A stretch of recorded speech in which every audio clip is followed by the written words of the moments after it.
Well, that brings back some memories. Hey everyone, Dave here again, and today we are starting a new series that I am really looking forward to. We are going to be going through the original Star Wars Knights of the Old Republic. This was a game that was released originally on the Xbox, like the very first generation of Xbox, the giant, like VCR sized monstrosity. Um, I'll talk a little bit about that console in a moment, but that startup screen was super nostalgic for me. And this game here is one of my favorite RPG, like console RPGs of all time. It's second only to Dragon Age Origins, and even then, it's sort of like just barely under Dragon Age Origins. So first, I just want to check out some of the options, make sure we've got everything sort of set up the way that we want here. I don't want auto level up, camera auto center, reverse minigame axis, move up on the. Okay, yeah, that's what I want. Uh, I use inverted controls, right? So that's just what I'm used to. Okay, cool. So it looks like we got everything set up. Graphics and sound, I don't think there's too much that we have to worry about there. Graphical settings are not what they used to be. So I actually tried playing this on my laptop with like a download from Good Old Games. And the old laptop that I had, it wouldn't run at all. It would just keep crashing every time I tried to start it. With my new laptop, I'm able to run it, but you have to turn certain graphical settings off in order to actually make it work. But we're playing the console version. I don't remember if this came out before or if it was a simultaneous release, but again, really looking forward to this. So we're going to start up a new game. We have three different classes to choose from. We have a male scoundrel, scout, or soldier, and then we just have the female equivalents. I'm going to be going with a male scout, is the character that I'm going to be making here. There's a few reasons for that. We'll talk a little bit about like leveling and stuff like that as we go. But let's just go ahead and start with the character creation. I think we just go with quick character, right? That's what I normally do. I'm not typically that fussy. I always like that one. No, we're not going to go with that name. Random. Warren Avery. All right, we'll go with that. That's a cool name. I like that name.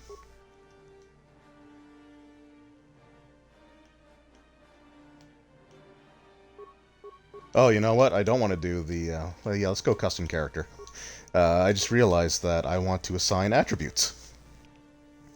Okay, so as the title sort of indicates on this stream, this game is based off of a tabletop version of the Star Wars role-playing game.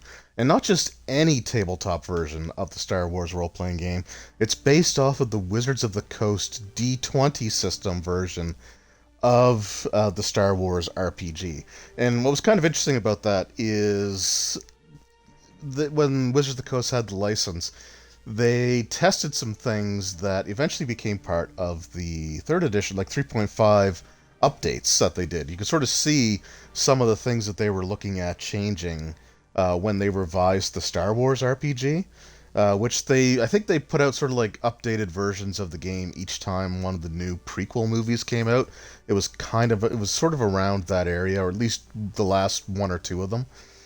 But yeah, you could sort of see that there were certain things that they had done, like to abilities that increase your stats, like the force powers versus like spells in D&D. It was kind of interesting to see, and it drew an interesting parallel for me when Starfinder came out, and you could see some of the ideas that they had that would become part of Pathfinder Second Edition. So anyway, cool stuff. All right, so we're going to go through our stats here. Now, again, if you're familiar with RPGs, especially the D20 system, you likely know what all of these are, but we're just going to go through them anyway, just in case.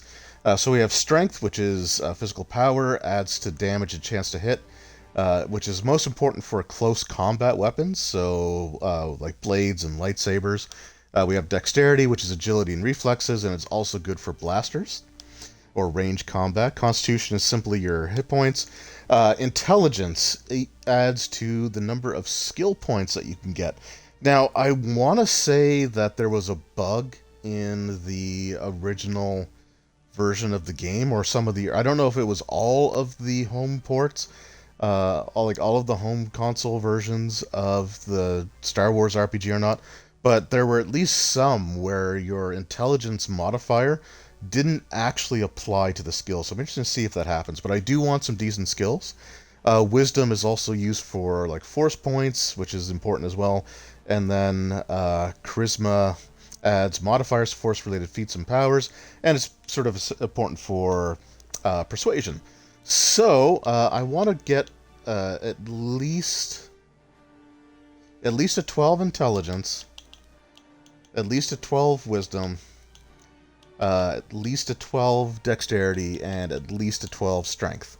So we got some points left over. Now this is also based off of the D20 system point buy system, which doesn't work the way that, logically it should.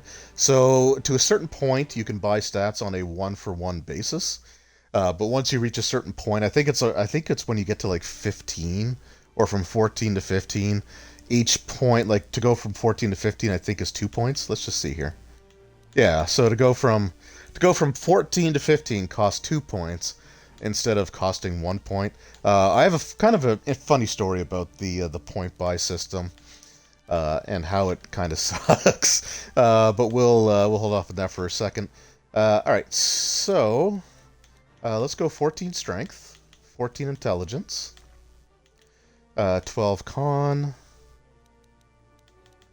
We'll get that wisdom up to 10. And then, let's see here. Let's go like that. And then I'm going to put my last 2 points into strength, I think. No, hold on. No, let's just do that. I'd kind of like to have an odd number at one point, like to start off with, because like the D20 D&D games or Star Wars back in the day, when you reach certain levels, you get to increase an attribute. But I think that's, pretty good. We've got a bunch of 14s, we have a 10, we have a 12 con. I think that's pretty good for now. So we're going to accept. Okay, so I should be getting extra skill points, right? I think this class starts with 6. It's either 4 or 6. Let's see what we got here.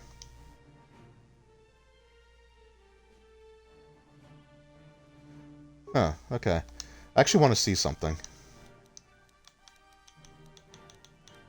I just want to see if it is actually bugged. I'm just gonna do that for now. We're gonna come back to it. Like I said, we're gonna experiment just a little bit here.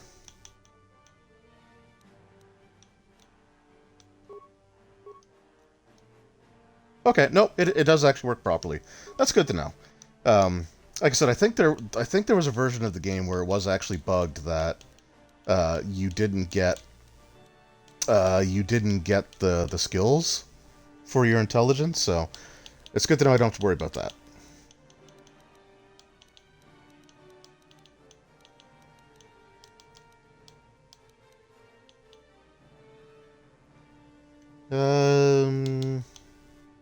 Let's do that, actually. So we'll go 3 14s, 3 12s. It's a good start. Alright, so skills. One of the reasons that I wanted to take the Scout is because I want Repair to be a class skill. And of the 3 classes that we have, to start out with, the only one that has Repair as a class skill is the Scout. And Repair is important because I want that for... when I get a particular character that needs oh, actually I should put some into security, treat injury. Oh no, we're done there. Okay. Oh, because security's cross class. Okay. We'll put it into treat injury for now. Yeah, so we get a droid character that we need to repair as we go through the storyline. And you need a good repair in order to do it. And like I said, the only class that gets repair as a class skill is the Scout.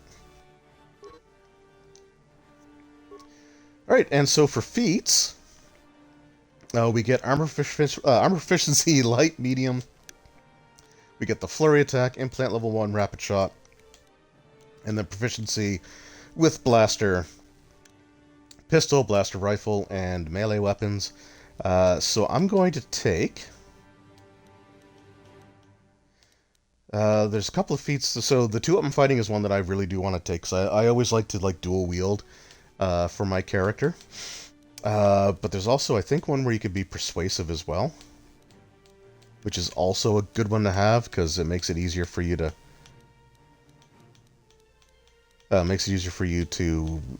convince people to do what you want. Empathy. Right, yeah, +1. Okay. So I'm actually going to start with 2-weapon fighting, though. So 2-weapon fighting works the same way that it does in like 3rd edition D&D. It reduces penalties for wielding 2 different weapons, because I get pretty bad. It might be a while before I can effectively dual wield, but I'm gonna... Whoops. There we go. So that is going to be our feat.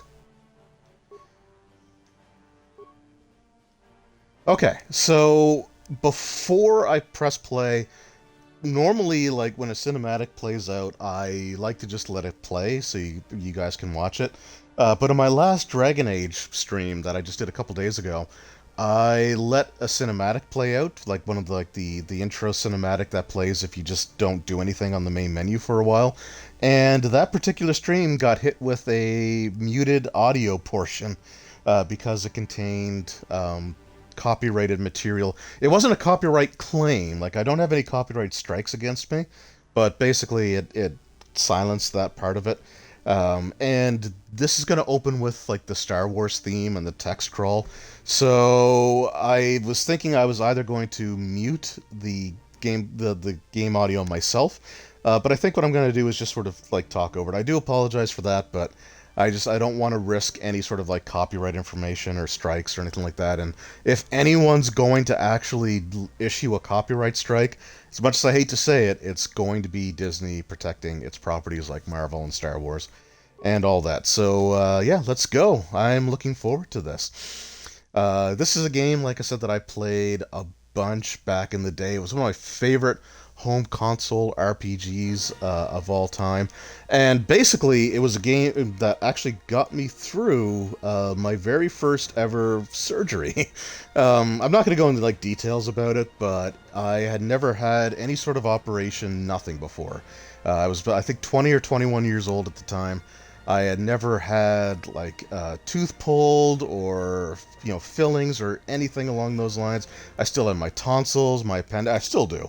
All those things. So I ended up having to go in for surgery, and it had me like just sort of like, almost bedridden for a week. So I could basically get up to use the bathroom, but that was about it. So I started playing this quite a bit. When I first actually tried playing it, I actually didn't really care for the game. The first part that we're going to go through is very like back and forth, kind of backtracking. It feels a little drawn out and repetitive, but the game really opens up once you sort of get to choose like the planets that you travel to. But that said, I've sort of developed an appreciation for like the first section. Not the very first thing that we're going to do. We have a battle on on a ship, and then eventually we end up landing on a planet or crash landing on a planet. But I think we're good with the copyright stuff, so I will let the rest of this play out, and hopefully I won't have to worry about Disney coming after me.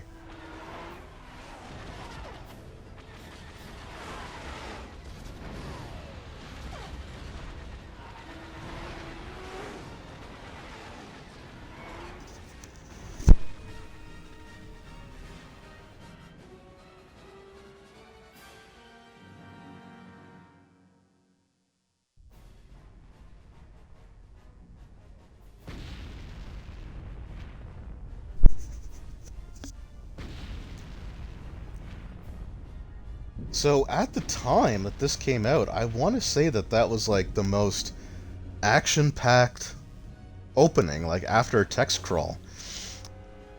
We've been ambushed is you actually had like the ships being fired on, explosions. Hurry up, we don't have much time. All right, so this is like the tutorial section that we're going to go through here. It's pretty basic. The Endar Spire is the name of the ship that we're on. Ensign with the Republic fleet. I'm your bunkmate here on the Endar Spire. We work opposite shifts. I guess that's why you haven't seen me before. Now hurry up. We have to find Bastila.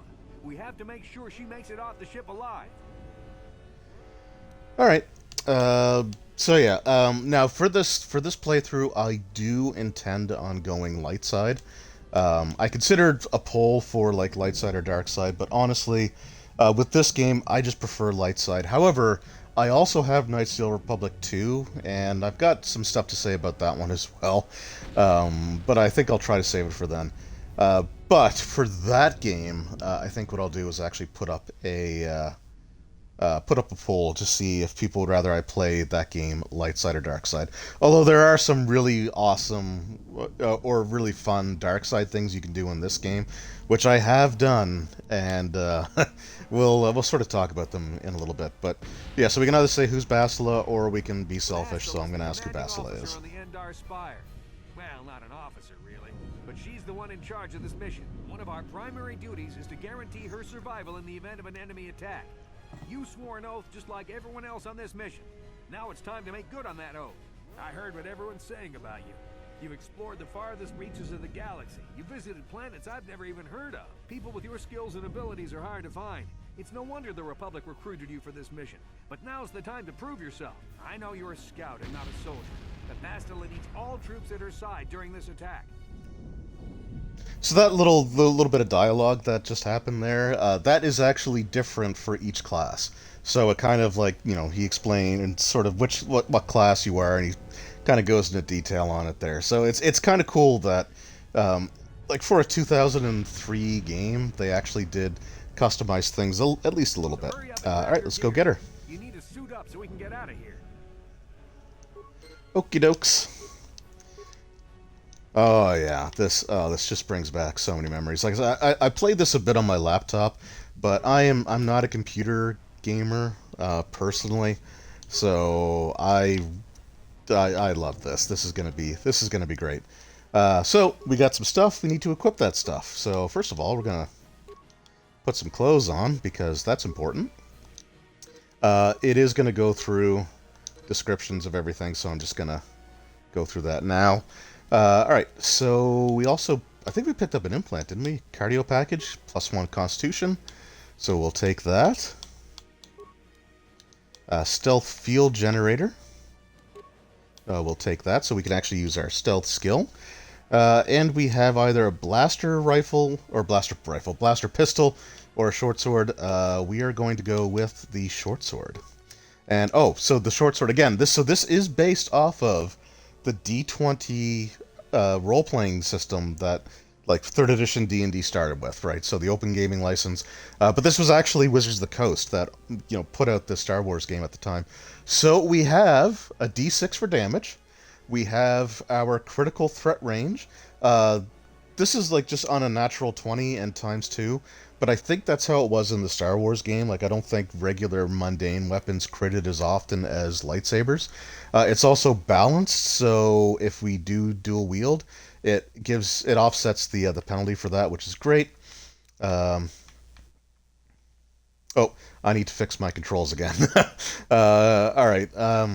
Yeah, again, I was similar to what I was doing on Wednesday when I did my Dragon Age stream. I was playing Ark Survival with my wife, so I had to alter the thumbstick so I could have inverted controls. But all right, great stuff. So I'm just going to fix that control scheme real quick, and I'll be right back.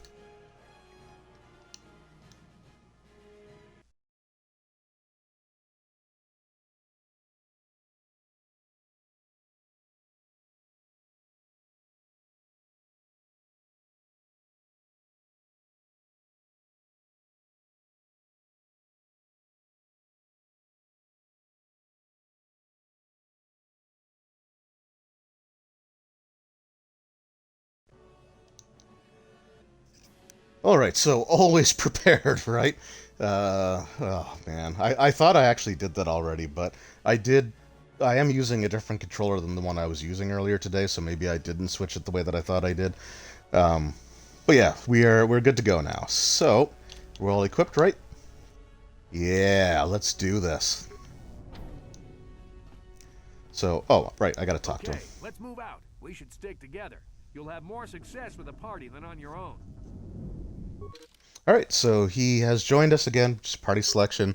Very basic, he's the only person we can have in the group right now, so we're done. Lockdown, but don't worry, I've got the override codes. You'll have to use me to unlock the door. Okay. Right. Okay. Alright. This is my first time actually, left and right trigger cycle through eligible targets, full in combat. What? Okay. So, like I said, I'm just reacquainting myself with the controls. So the original Xbox controller, it didn't have bump shoulder buttons. It had the two triggers left and right, which we can do to cycle through things here. It had the A, B, X, Y, had the two thumbsticks, had the D-pad, but they had black and white buttons. So those are actually recreated by this bumper here, or the shoulder buttons. So the left shoulder button pauses, and you can see like that's the white button, and the right bumper, or shoulder button, whatever you want to call it, that is the black button from the original Xbox controller. So that will switch the characters. Now that the door is open, you better take the lead again. So here I am providing a tutorial on top of a tutorial. This is Karth. The Sith are threatening to overrun our position. We can't hold out long against their firepower. All hands to the bridge! That was Karth contacting us on our portable communicators. He's one of the Republic's best pilots. He's seen more combat than the rest of the Endar Spire's crew put together. If he says things are bad, you better believe it. We have to get to the bridge to help defend Bastila. There's a map of the Endar Spire and a copy of Karth's message in your electronic journal, just in case we get separated. Okay, yeah, we're probably not gonna get separated. In fact, I don't think we actually can.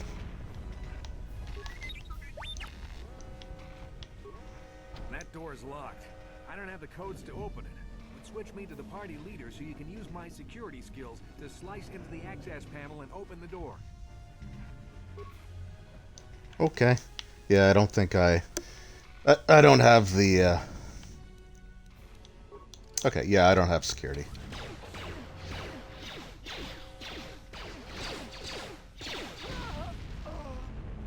These Sith must be the advanced boarding party for the Republic!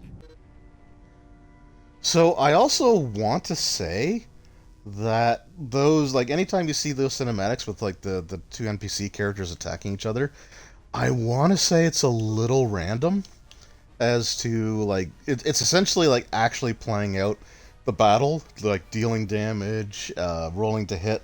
So I think the timing can vary slightly. Only slightly, but I think it can vary slightly. I think there's another one that we get to see later on, too. Alright, so, enemy sighted, we have our regular attacks down here. We have our, I guess this would be like our hotkey menu selections here. So we can do a regular attack, or I can do a flurry. Flurry does provide, like, a penalty to hit, but let's just go for it.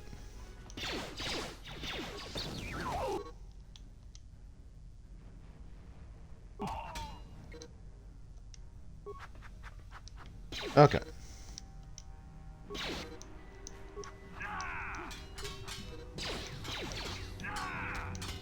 There we go. Okay, I was just trying to figure out how to fill up my queue. So you press X for that. Alright, nobody dropped anything. Nope, we are good to go.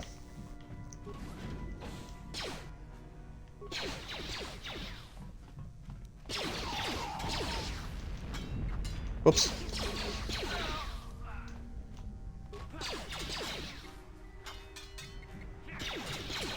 Alright, still getting a little used to the fact that every time I select my first action, it immediately defaults back to... No, I don't want stealth mode on.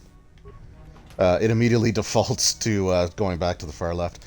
Alright, so now we got some grenades, another short sword, long sword, combat suit. So I'm going to put on that combat suit, because that's going to be better. Whoops. I'm not in combat still, am I?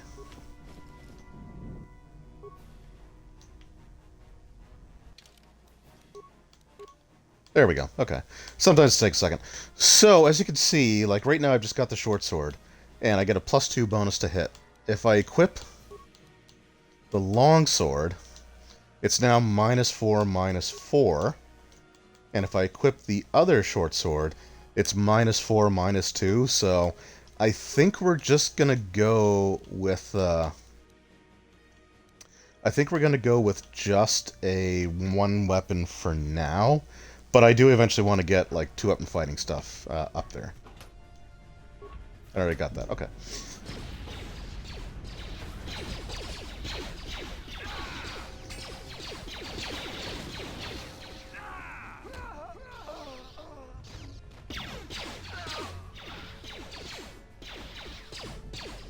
So I think, yeah, so this cutscene, I think it just plays out the same way every single time. But there are some that I've noticed that, like, they'll take quite a bit longer. So this is the tutorial part that wants me to throw a grenade. So let's throw a grenade. And you can tell it wanted you to do that because it actually... Well, okay, I didn't mean to walk past you. That's fine. I gotta remember to cycle through here.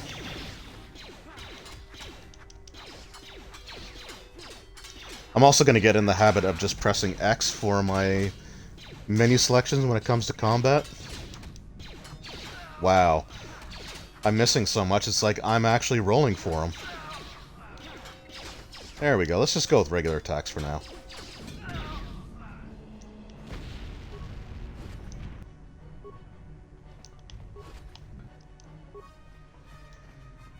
Oh, I got the crap kicked out of me. Holy crap. Although, again, this is also, like, the part of the game where it's like, hey, you should probably use a med kit, because I think you find them as well on the bodies. So any of the bodies that drop something right now, I think they'll actually give you those med kits. So there should be another one here, right? Oh, no, just frag grenade.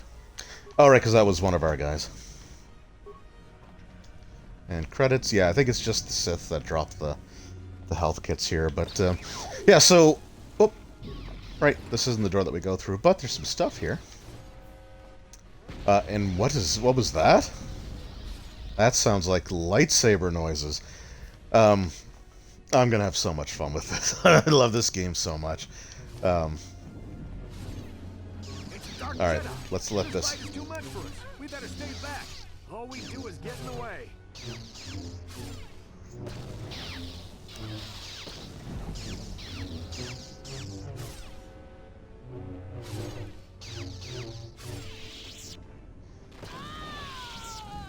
That was one of the Jedi accompanying Bastila.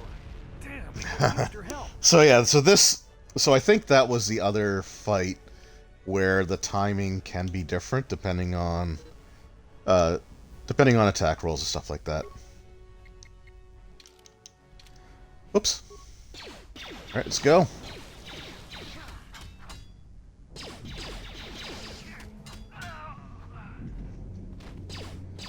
And, you know, it's kind of regrettable, too, because I never actually did get to play the D20 Star Wars game. Like, I had a friend who was running it, but it was just at a point in time which I just wasn't able to join. Part of me kind of wants to track down the D20 system and see what it was like.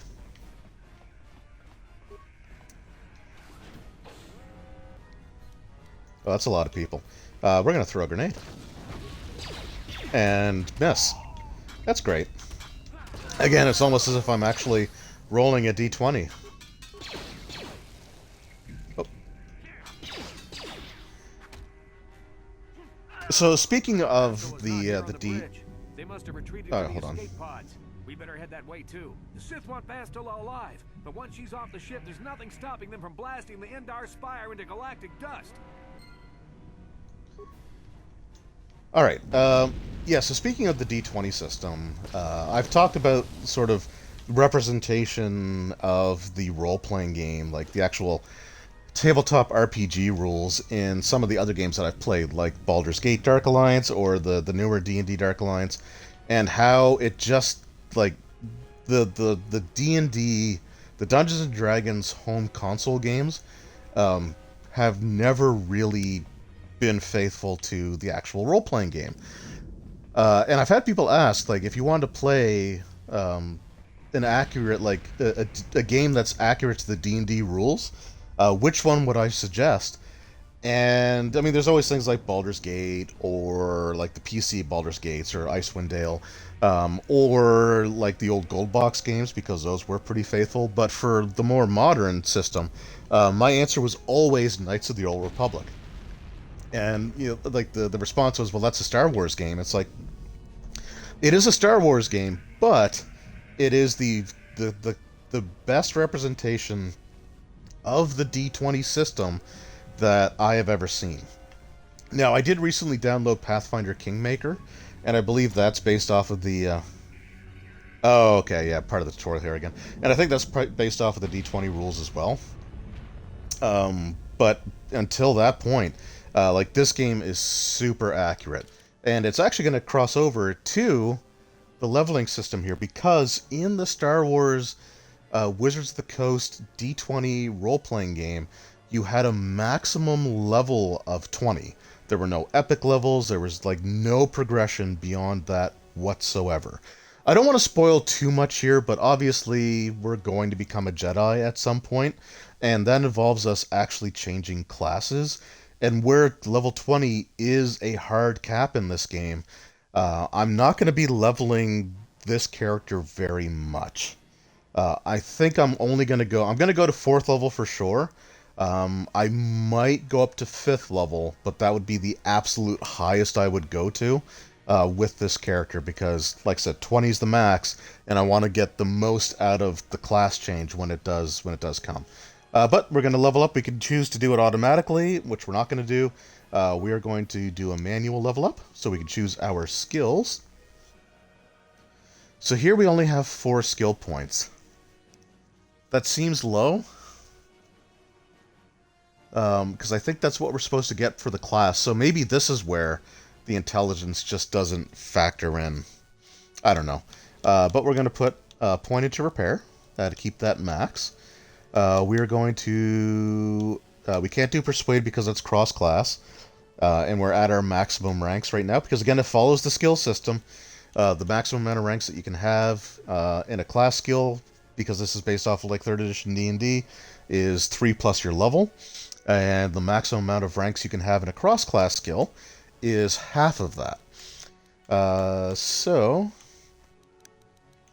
We're going to go...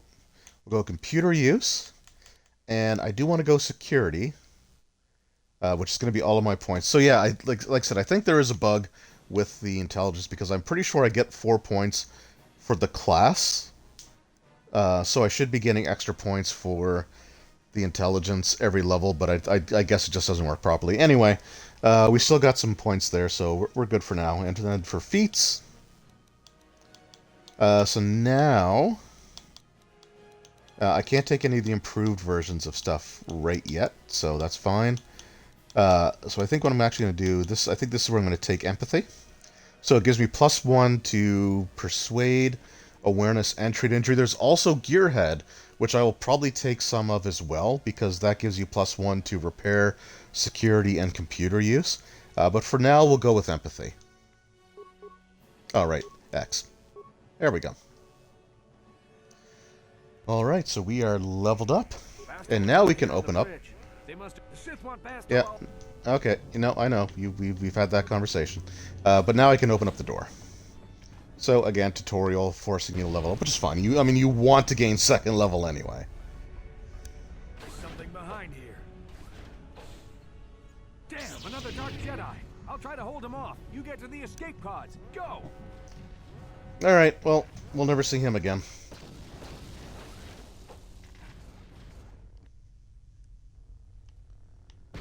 Alright, so that was so he went through that door. And I'm not even hearing, like, the lightsaber noises, so I don't think he held him off for very long. Oh, hey, roll stats. You've given into the dark side. While the Jedi were powerful and good, they have to work twice. Yeah, I know, but I don't know. I like the dark side. That was a Freudian slip there, wasn't it? I like the lights. Like, the light side has always felt more personally rewarding. Like, I've always enjoyed doing the light side stuff, but for the sequel, I will leave that open to what people want. The dark side stuff can be hilarious in this game, I freely admit. But, so I guess I could just... Like, he wanted me to sneak past? Oh, okay. Well, that didn't work. That's fine. It's like really trying to use stealth in the role-playing game. So again, it's super accurate, right? Like, you know, you try to be super stealthy, but you just end up either blowing the roll or just charging in. And getting the crap kicked out of me. Now, in this section, where it is the tutorial section, I don't think my character can actually die. I don't know if that is true for this entire part of the Ender Spire, or if it was just until Trask left. So we're gonna medkit just to be on the safe side. All right, we're just gonna do regular attacks for now. Try to mitigate our penalties.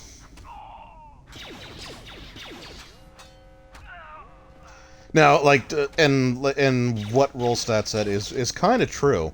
The dark side playthrough in this game, you earn more experience, you get more credits, you get more money than you do as the light side. Because with the light side, you're like, if someone needs help financially, you always just, you know, you help them, you give them the money from your own personal, personal funds. But if you're doing dark side, you can extort people to give you money. And then when they do it, you can just say, you know what, I've decided to kill you anyway. Which, I mean, it's a really quick way to earn dark side points. It also makes a later part of the game super funny as well. But I'll save that for when we get there. Okay, so there's two different things we can do in this situation. We can either repair the droid and have it go in, because there's a bunch of... right, because there's a bunch of Sith on the other side here. And, yeah, that's a fight we can't win. So, we can log out of this if we wanted to, and we can come over here and repair the droid. Right? So, you know, it'll take most of the parts that we have in order to actually do that. So, instead, because I kind of want to save those if I need those for later. So, what I'm actually going to do is... overload the power conduit and basically zap them all.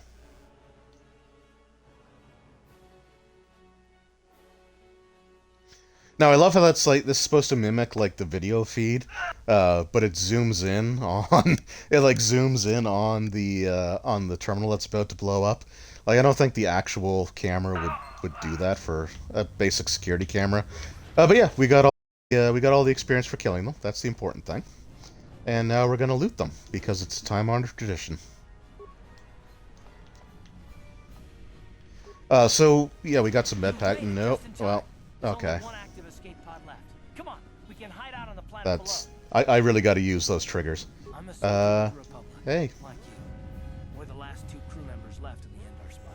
Basila's escape pod's already gone, so there's no reason for us to stick around here and get shot by the Sith. Now, come on. There'll be time for questions later. Okay, great. I can still pick things up. Because I really want that prototype vibroblade. Because it's, well, like one of the best early weapons you can get. Basila's escape pod's already gone, so there's no reason for us to stick around here. Okay, no there's not, but we're going to stick around just a little bit so I can switch my gear out. Get shot by the Sith. Now, come on. There'll be time. All right, so this is the last escape pod. Basically, we can, if there's anything else we wanted to do, but we're just going to use the escape pod because we already collected everything. And I know the cutscenes may not look great, like by today's standards, but let me tell you, for 2000 and like early 2000s, like 2002, 2003, this actually looked really good. Like the Trail of Smoke looked really good for that era.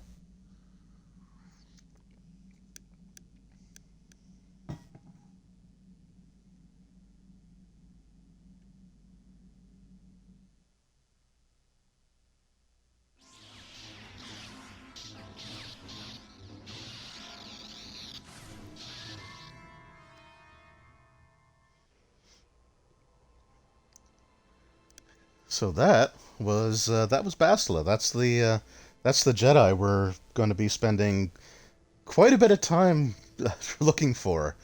Good to see you up instead of thrashing. She's kind of like a plot device early on. Was wondering if you were ever gonna wake up. I'm Karth, one of the Republic soldiers from the Endar Spire. I was with you in the escape pod. Do you remember?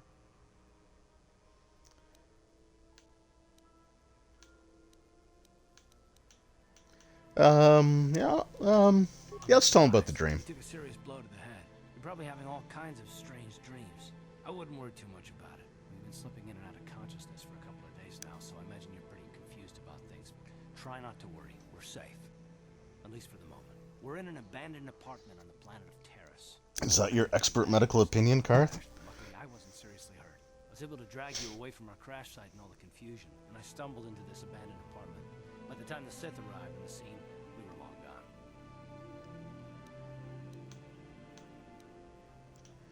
You don't have to thank Alright, well, I appreciate the fact that he saved me. I'm not about to start now. Besides, I'm gonna need your help. Terrace is under Sith control. Their fleet is orbiting the planet. They've declared martial law, and they've imposed a planet-wide quarantine. But I've been in worse spots. I saw on your service records that you understand a remarkable number of alien languages.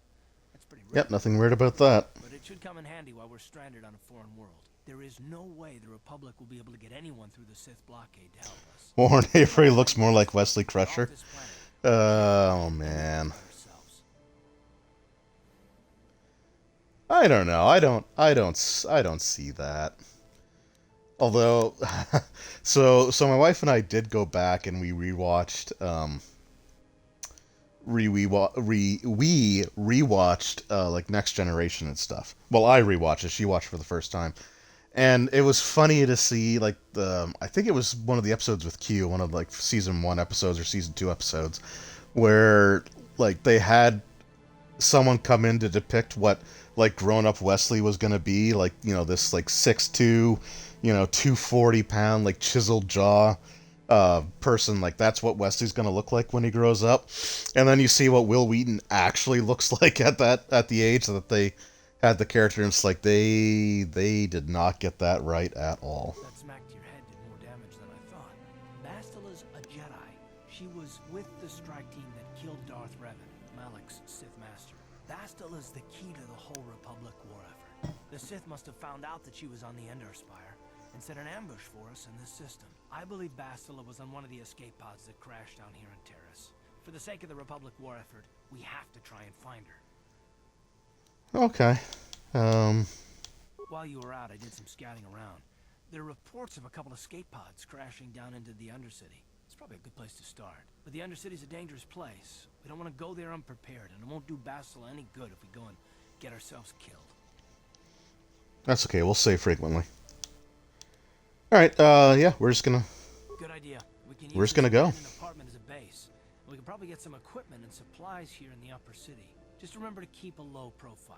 I've heard some grim stories about the Dark Jedi interrogation techniques. They say the Force can do terrible things to a mind. It can wipe away your memories and destroy your very identity. But I figure if we don't do anything stupid, we should be okay. I mean, after all, they're looking for Bastila, not a couple of grunts like us. All right, soldier, let's move out. Alright, I didn't take Soldier, though. I took Scout.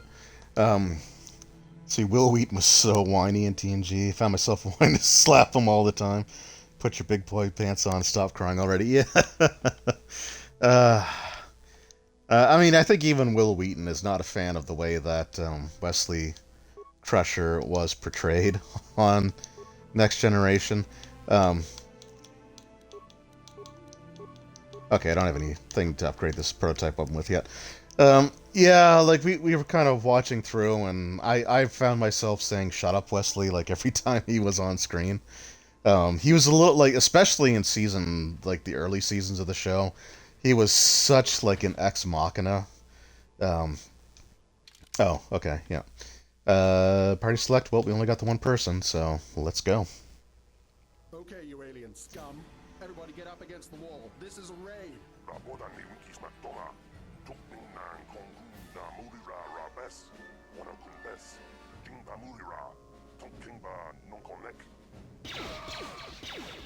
Well, I guess that's the answer to that question. That's how we sit deep.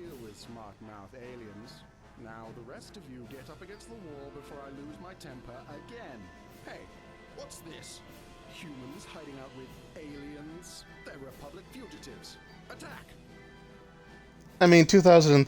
The voice acting isn't awful for the era, but it's still not the best. All right, we're just gonna throw a grenade here.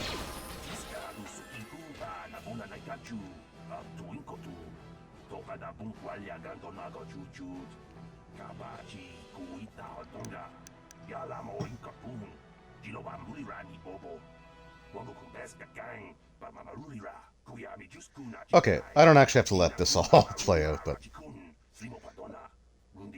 so there's a lot of alien dialogue in this game. Um, I'll leave the captions up, hopefully long enough for people to read them. But yeah. So yeah, that was the first fight. We had no say in it. Again, we can say, won't someone come search for the patrol? Just glad I could help. Or if we were going dark side, we could say, stay out of my way or I'll kill you too. But I'm just glad I could help.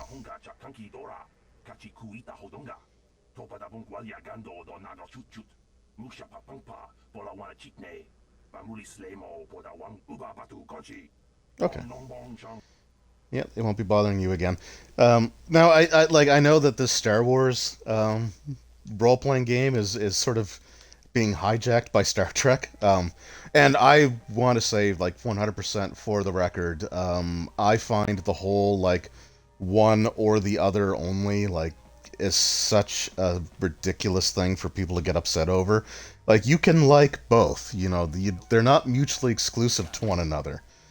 I mean, the Millennium Falcon was in Star Trek First Contact, so, you know, just, like, you can like both, Who are you? right? What are you doing in here? You can't just come barging into someone's home. I can and I did. Just looking for something to That's steal? no excuse. No. You can't just go around barging into people's apartments because you're curious. But at least you're more polite than that pig Holden. Just one of Darvik's Holden? men who can't keep his hands to himself. But all he got for his trouble was a nasty scar from my vibroblade. Too bad I'm the one still paying the price. Oh, what's good? This sounds like the beginning of a quest. But before we get to that, also probably off topic, but don't you think they should just keep the holodeck off limits? I mean, how many episodes were there where the holodeck almost destroyed the entire world? Yeah, that was. I mean, to be fair, they're only going to dedicate an episode to the times that it screws up. Like, you know, you're not going to show it working perfectly normal all the time. Though, I would say that, like, Next Generation, the holodeck didn't screw up as much as, like Voyager. There were two things on Voyager. Like, if the characters were going in the holodeck, you knew something was going to go horribly wrong. And if you see the crew member piloting a shuttlecraft in Voyager, you know that shuttlecraft is crashing or blowing up at some point. So yeah, like, I don't know. It was way worse in Voyager, I think, than the Next Generation, and I think there was only like one or two holodeck episodes in DS9 that was really kind of problematic. But yeah, I don't know. Tropes, I guess. So this,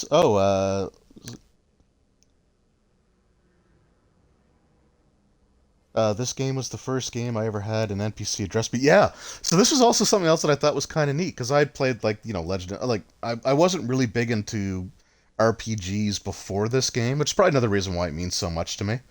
But I was used to stuff like Legend of Zelda or some other games where you just go in, smash everybody's stuff, and they just, like, say or do nothing about it. And yeah, I think this was one of the first ones where they're like, you know, you shouldn't be doing that. I don't want to talk about it. I'm in enough trouble already. Besides, I don't know if I can trust you. Well, I took a rank in, or I took a feat for empathy, so let's see if that's going to work out for me. You seem like an all-right sort. When I cut Holden, I do, don't I? back off, but it also embarrassed him in front of his friends. Holden's a spiteful little hut slug. He went and put out a bounty on my head for what I did. That's why I'm hiding out here. Anything I can do? Yeah, so again, dark side, so I think I'll just collect that bounty. Darvik's men. When you work for the local crime lord, the authorities tend to turn a blind eye. I'm afraid this is between me and Holden now. Could try, Well, I guess. I'll see what I can do. I am the protagonist, so I have some pull. Holden's used to getting his own way. That's one of the fringe benefits of being a goon for Darvik. Working for the local crime lord lets you get away with things. Still, I appreciate the offer. Goodbye. Okay, and good I'll be luck. going. I hope you can talk some sense into Holden. I hope so, too. Oh, there's nothing... Oh, wait. I'm just going to help myself to that, because that doesn't affect light side or dark side. Excuse me, Karth. Oh, another level here. Oh, so, getting back briefly to like, the Wesley Crusher thing, I have, like, the Star Trek Adventures role-playing game, and you can get the character stats for characters from the show. I can't remember if Wesley's on there or not. I want to say that he's not. I think it's like the main bridge crew and like Picard, Riker, Worf, Troy, Dr. Crusher. I can't remember if Wesley's there or not. Treat injury. I'm going to put another one... Oh, yeah, so we're going to bump up Persuade a little bit more, because we are going to need that. And then for feats, so we're still level 3. I can't take any of the improved stuff yet. So let's go ahead and actually take... let's take Gearhead. And I got to remember to... By the time I'm done this playthrough, I'll remember that I have to select the feat by pressing X. Even though it says it on the screen. Plain sight.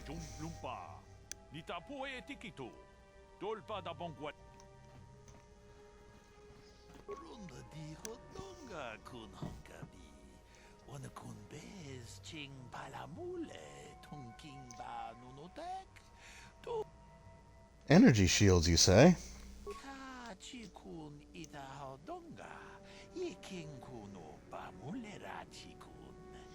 So I don't really use the energy shields very often in this game. All right, well, let's see what you got. So I have 114, but I think I have some stuff I can sell off here too. Well, okay, they're not worth anything, but I'm still gonna sell off the basic clothing. The short swords we can sell, and they're not worth a lot. The ion blasters, that's pretty good against droids. I think I might actually hold on to that, because there's a section later with droids that gets really annoying. I don't need these blaster pistols. Or this blaster rifle. Because I'm going straight melee, because blasters are... blades are a much more elegant weapon from a more civilized time. Longsword, it's not worth much, but I don't need it. Because I think the vibro blades are just overall better. But, yeah. I'll sell one of them. Okay, is there anything cool I could buy here? Battle armor, with vibro blades. No, I think that's good for now. So I'm just gonna sell some stuff off, and we're gonna keep breaking into people's apartments.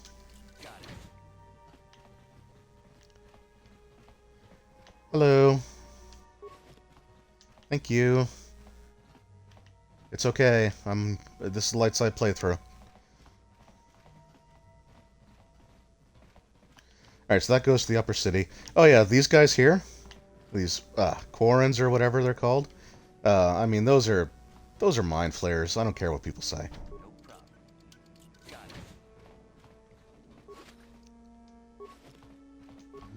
I don't think I can help any. Yeah, I'm not gonna hurt you. I'm a good guy. Plus, I can't physically attack you if I wanted to because you're not selectable for that.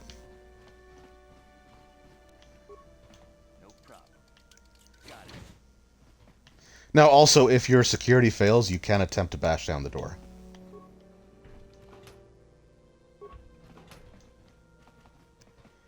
So that is... There's always a plan B. And then I think this is our apartment here? Yeah.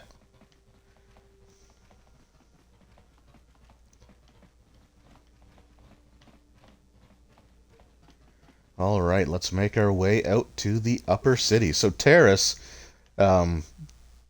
Terrace is it's a planet that's basically just one giant city.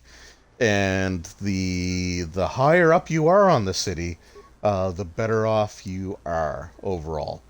Um, so the upper city, that's sort of like the wealthier portions. We got these protocol droids walking around, early C-3POs. I am a protocol droid programmed to provide information to everyone on Taris, citizens and visitors alike. Is there something I can do to serve you? Not really. Who do you work for? No, I don't need anything right now. I must continue my appointed rounds.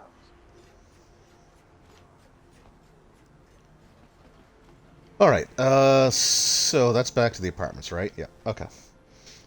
So up here we have a cantina. Is the cantina here? I can't quite remember what's here. Oh! Also, there will be certain points where you can actually interact with the other party members. It's not quite one of those things where you can just always select to talk with them. You'll sort of get this, like, something appears to be bothering him. So we're going to speak to Karth. Karth is... he's got trust issues, we'll just say that. Yes, what's on your mind? Me? Well, I've been a star pilot for the Republic for years. Seen more than my share of wars. I fought in the Mandalorian Wars before all this started. But with all that, I've never experienced anything like the slaughter these Sith animals can unleash. Not even the Mandalorians were that senseless. My homeworld was one of the first planets to fall to Malak's fleet.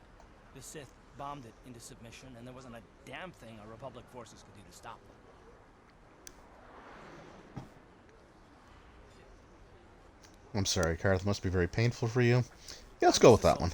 I go where the fleet admirals tell me to. I follow my orders and I do my duty. It's just... doesn't seem right that doing that means I failed them. I didn't. I didn't say that you did. Yeah, no, that's not what I mean. I'm sorry, I'm not making much sense, am I? You probably mean well with your questions. I'm just not accustomed to talking about my past very much. At all, actually. I'm more used to taking action. Keeping my mind focused on the business at hand. So let's just do that. If you have more questions, ask them later. So there's gonna be a lot of that as we continue through. So there is a weapons shop here, but I don't really need any weapons or equipment at this point. And then this should be the cantina, right?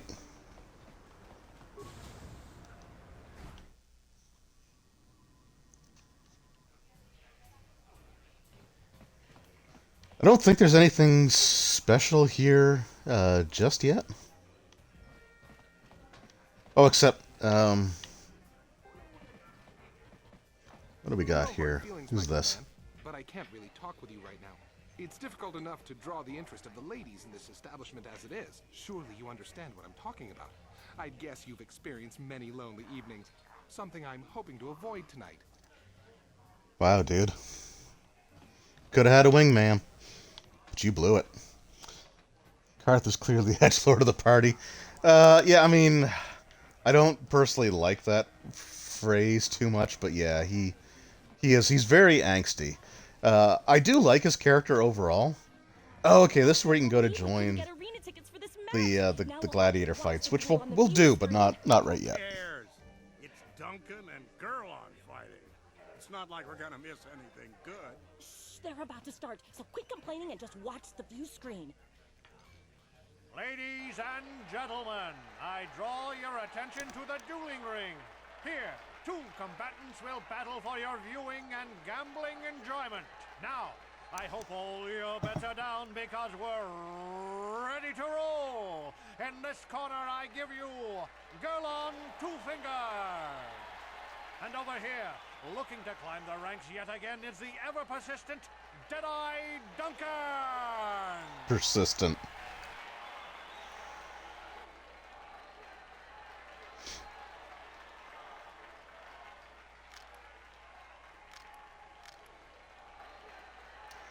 And he drops his weapon. And to nobody's great surprise, Deadeye is down again. Don't worry, folks. He's just unconscious. As usual, our medics will have him up and about in a bit. Well, that was quick, wasn't it? So I give you the winner, Gurlon Two Fingers.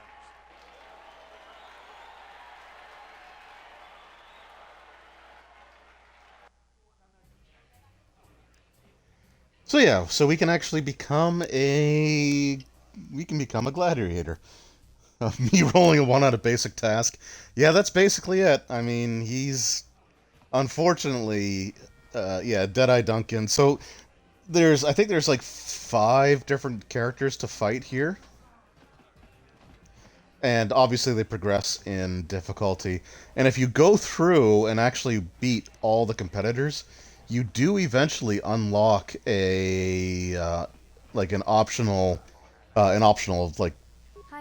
fight. I haven't seen you around before. Of course, they don't give us Sith officers from the military base much time off. I'm off duty right now, so I'm not in uniform.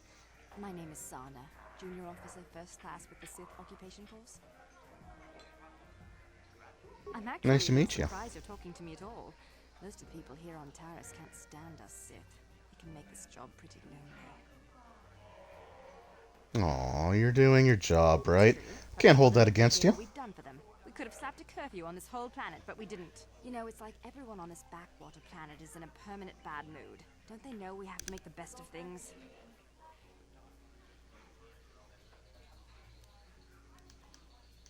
Exactly. Yeah, she's all right. I didn't ask to be assigned to this backwater planet, but I try to make the best of it. It's pretty easy. I mean, it's to not get backwater. depressed It's a when giant like this, but city, we can't keep our metropolis. spirits up. Need to blow off steam once in a while. Must be tough being stationed on a hostile Nice to meet world. someone who understands what I'm going through. It's good to talk about this stuff. It gets pretty lonely up at the military base. I have to get going soon. I've got a ship to the military base, but some of us junior Sith officers are having a party tonight to blow off some steam. I'd really like to see you again. Why don't you drop by the party? I'll show you where it is on your map. Don't be late. All right. Starting right after our shift's end. Most of us won't even be going back to the base to lock up our uniforms. I look forward to seeing you there. Okay, so very, very soon, we are going to need some Sith uniforms. Basically, we can't leave the upper level until we either have papers saying that it's okay for us to do that, or we have a Sith uniform, because Sith are allowed to move freely back and forth. So there is a way that you can acquire the papers. I forget exactly what it is, even though it's usually what I ended up doing, or we can go to that party, which is what we're probably going to actually do. Oh, so that's what, journal? You've been invited to a party by one of the Sith, according to the directions of the D-pad. They're getting together in an or an apartment on the east side of the North City. So not this apartment, but there's another apartment that we have to go to.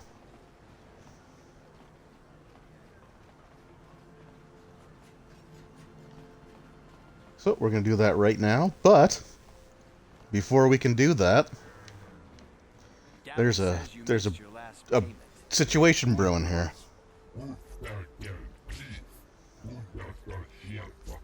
Here, I've got 50 credits, a down payment. That should buy me some time, right? Sorry, you're out of time. Now it's all or nothing. Davik can't have people not paying his debts. But I don't have that much. How can I give you credits I don't have?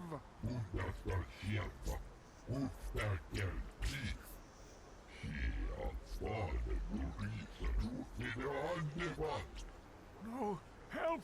Somebody help! They're going to kill me! I know we have to be careful about drawing attention to ourselves, but are we gonna just let them drag this guy off? Hold on a second. No, we're not. I'm light side.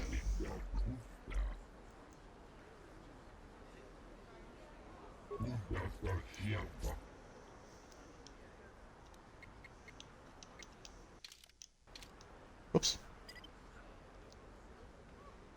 Nope. Okay, we're there. We go. And there we go. Light side gain. Light side points gained. I owe you my life. Jesus, that was quick. They're going to take me away and kill me. My wife warned me not to take a loan from Davik. Now I can't pay him back. It's not good to owe a crime lord money. He'll just keep sending more bounty hunters after me till I'm dead. All right, so yeah, so we can again We could be neutral, just say I'm just glad I could help. We go dark side and say hand over your credits if you want to live, or maybe I can help you because I'm a good guy. So, unless you have a spare 100 credits to give me so I can pay off Davik, there's nothing else you can do. Alright, here's the 100 credits. Just like that? I don't know what to say. Thank you. Thank you. You're giving him 100 credits? Generous. Now I can pay off Davik. You've saved my life. Thank you. I'd better take these credits to him right away. Ain't no party like a Sith Lord party, because Sith Lord party don't quit. Oh, man. Alright, so we gained some more light side points. We gained some experience. Now, this section actually does kind of bail us out. So if you want to go light side, this one's really easy too, because both of these guys will have like credits on them that come pretty close, if not exceed the 100. So we have 59 here. And 50 there, yeah. So we actually gained 9 credits. Of course, we could have gained 159 credits had we actually gone like with the dark side route.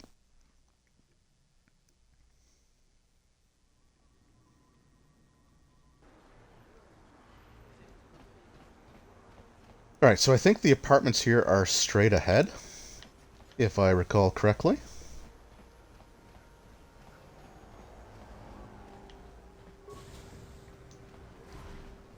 Yep, okay, cool. So in here we should have the Sith party.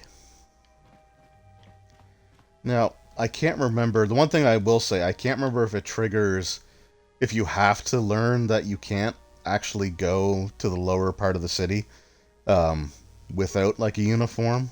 No problem. So we'll see what happens there. Hey guys, don't mind me. Just being the main character in an RPG.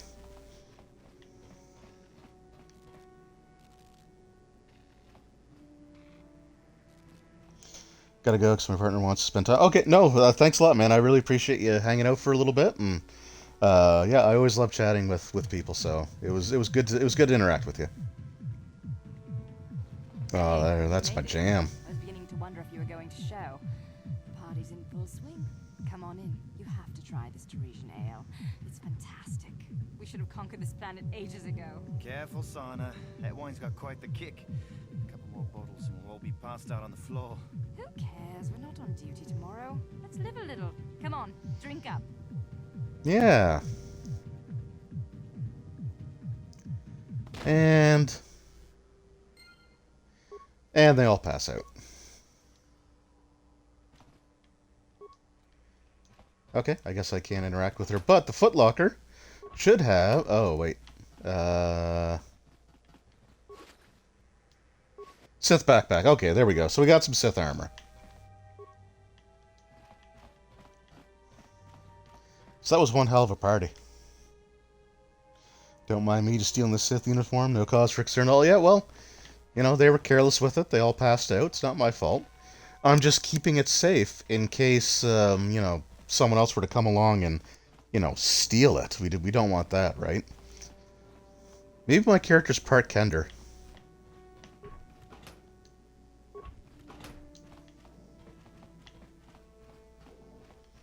They dropped it. I didn't steal it. They dropped it. I just picked it up and forgot to give it back to them right away.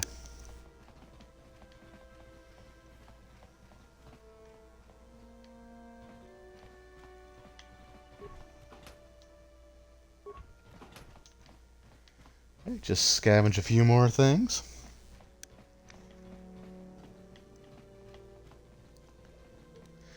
So yeah, it actually took me like a few playthroughs before I actually knew about the Sith party. I always ended up like finding the papers. You don't have to kill me. I'll have Davik's money if he just gives me a little more time. Please. I don't want to die. Here. Oh good, I can give away more money. Credits on me. That's all I've got. It's yours. Just don't tell Davik where I'm hiding, okay? I'm begging you. Yeah, don't worry, I'm not gonna hurt you. You're not here to kill me? But I thought you were one of Davik's bounty hunters. If you're not here to kill me, what do you want? I don't Well, think maybe I can help you. I owe Davik money, and I was late with the payment. So he went to Zach's in the bounty office and put a price on my head. I've been hiding here ever since. But sooner or later, someone will find me. Unless I somehow come up with another 200 credits. I'm a dead man. Here you go. Credits to a stranger just to help them out? I don't believe it. Well, thank you. Wow, that sure was generous of you. I just hope we don't Yeah, get I know. credits later on. Now I can. Yeah, we'll be fine. Oh, thank you. You've saved my life. Although, to be fair, you had 50, so shouldn't I just give you 150?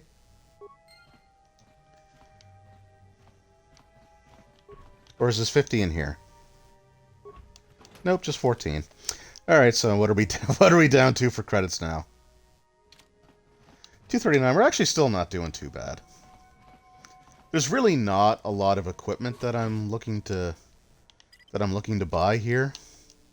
Truthfully, like, this game does a pretty decent job of giving you all the stuff that you need. Like, I sell way more stuff than I actually purchase.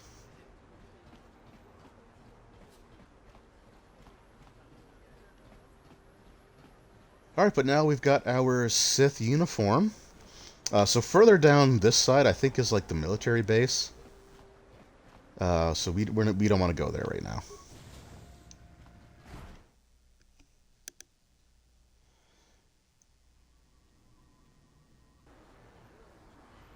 I have to say, Davik is really raking it in. He's like, oh yeah, he's, that's exactly what he is.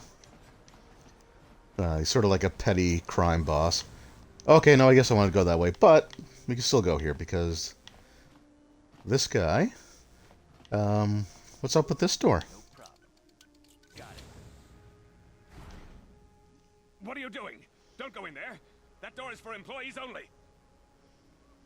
Oh, I'm sorry, but those are Republic soldiers. You recognize these soldiers? But how?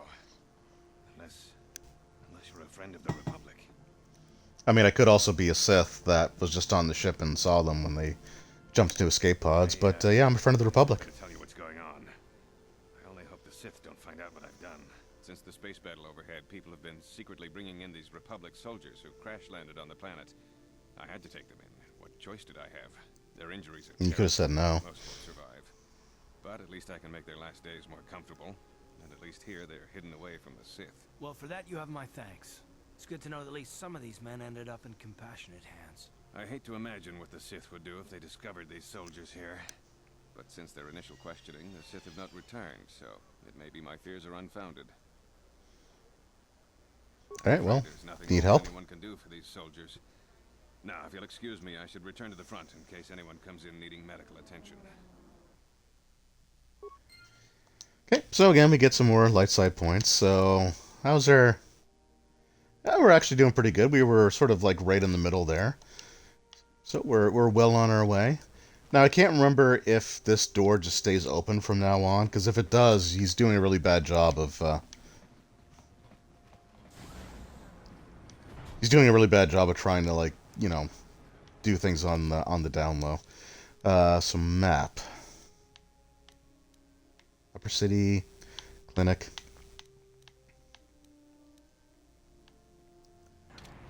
Okay, no, I do have to go back this way.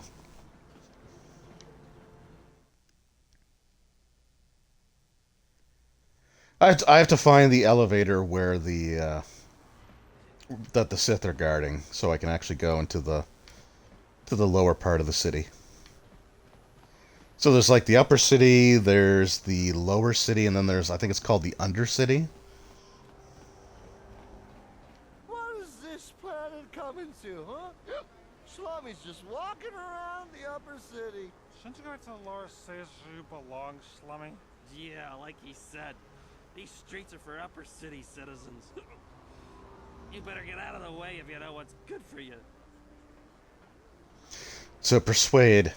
Hey guys, we can all be friends here. Let me buy you a drink, or you better think twice about what you're doing. There might be more than you can handle. So I'll offer them a drink. For a slummy, you ain't so bad. Come on, I don't think it actually cost me any credits. No No way, forget it. No more drinks. We're laying enough as it is. Yeah. I guess you're right. Maybe next time, Slummy. Come on, fellas, let's go. Yeah. That's acting right there. Okay. So there should be a robot emporium. Droid shop. Okay, we don't need to come here yet, though. And then straight across should be the elevator down, and then further up that way... Oh, there's no further up that way. I don't know. There's a Sith base here somewhere. I'm just... We'll get there. Don't worry. This elevator is off Okay. limits. Only Sith patrols and those with proper authorization are allowed into the lower city. It's obvious from the way you're dressed that you're not one of the Sith patrols. So unless you have the authorization papers, you must move along. Love how the captions were slurred. No more drinks. Yeah, that was a nice touch. All right, I'll be going. Kind of disguise if we want to get past this guy. Yeah, just say it out loud, Karth. But that's okay, because you know what? We're going to change right here. Haven't moved, right in front of him. He's just going to say, all right, carry on. I love video games. It actually reminds me of the Holy Grail scene where the boy who doesn't want to get married is like, you know, the guards are watching his every move, and he's like trying to sneakily write that note and fires it like tied to an arrow at the window, and the guards just seem completely oblivious.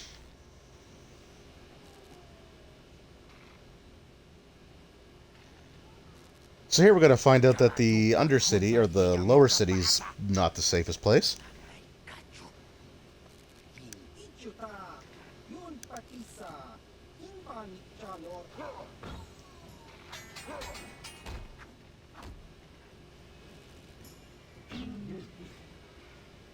Yeah.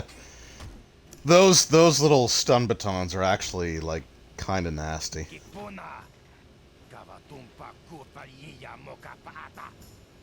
In that, like, jumpy, flippy attack, I believe that's power attack.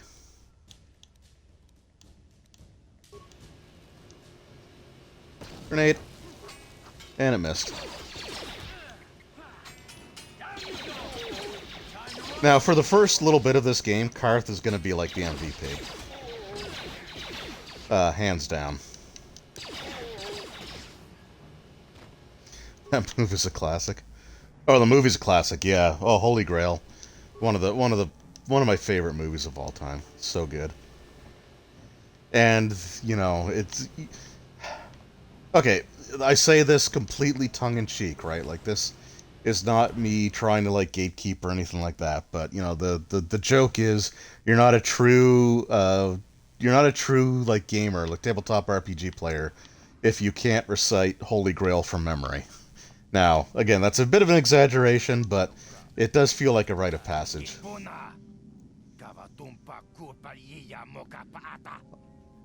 How many credits do you want?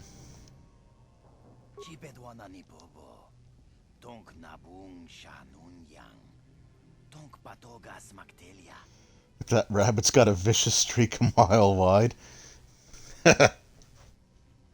Just look at the bones!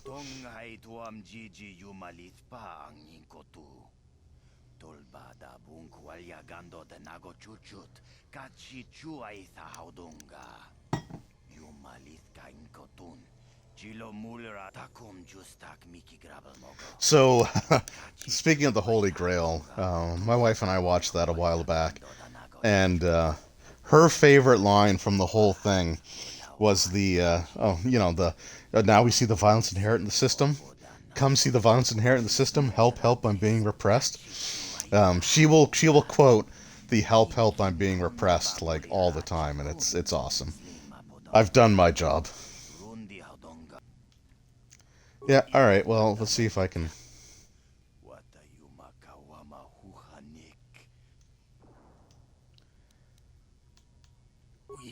Maybe you could fake your own death. Well, if you've thought about it, but you're too afraid to do it yourself because you might get caught, maybe I can help you. Chichu ay donga tulpada bonk molya gando danago chuchut. Moga shampoo mana mana tota. Aku jigratuk bola.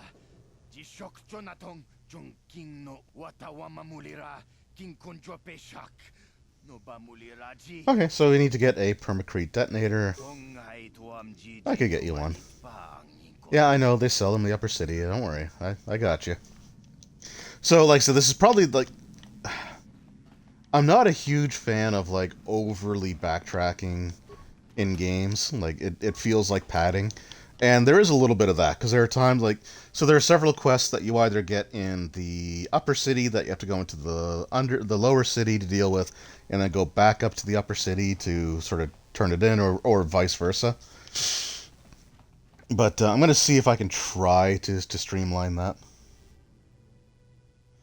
Yeah, help. I'm doing again. That's just she laughed so hard when she saw that part, and like, so it was funny because when we first met, she was not into like making references to things at all, and now she does that like all the time, and I'm proud of her. Okay, so we got a med pack here. So one thing about the med packs, actually, that is kind of important to note, is the amount of healing that you get from them is actually dependent on your first aid skill. First aid or treat injury, I forget which one it's called here. Because I'm sure, as Roll Stats will verify in the chat, I am super good at keeping skill names straight in my head and never confusing them at all.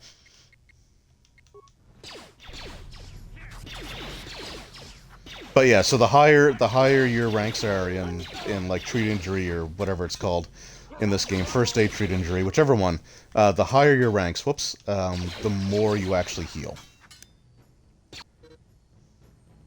Oh, and I died. That's fine. That's fine. Like I said, Karth will be the MVP, and that's just good. Like, those shock sticks are absolutely ridiculous.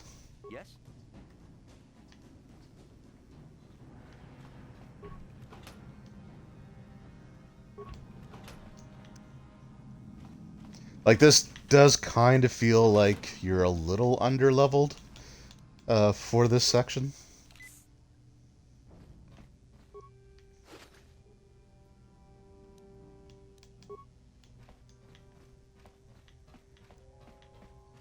And like a lot of things, like those shock sticks seem super effective when other characters use them, but when I use them, they always seem to suck.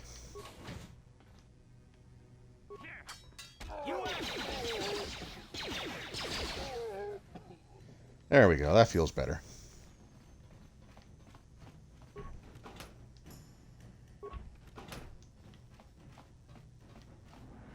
Okay, that's... Wait, is that something? No, that's nothing. Okay. And neither of them dropped anything. That's fine. Alright. So yeah, this early part... Nah, we're gonna leave the droid alone. You do get experience for repairing droids and doing stuff like that, but I'm not gonna do that here. It helps, but I kind of want to keep those repair parts as much as I can.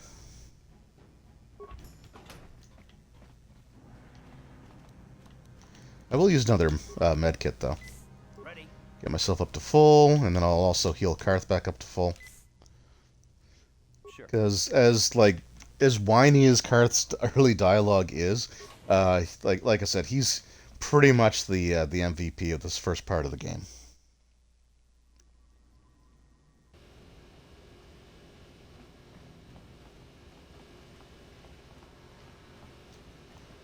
And if we go further this way, we could trigger another fight with more of those, was it Black Vulkars? But we're going to go this way.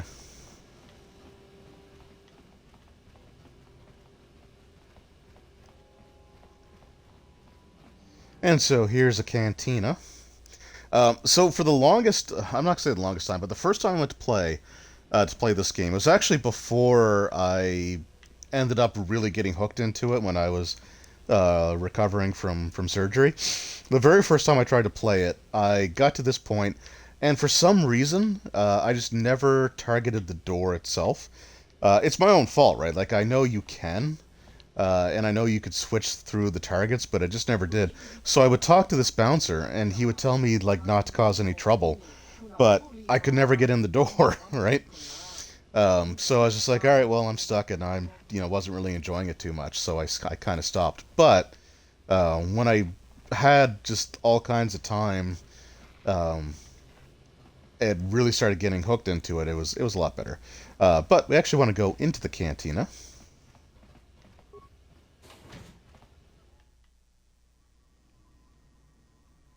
Because we're going to meet a couple of prospective party members in here, as well as a potential nemesis. Go away.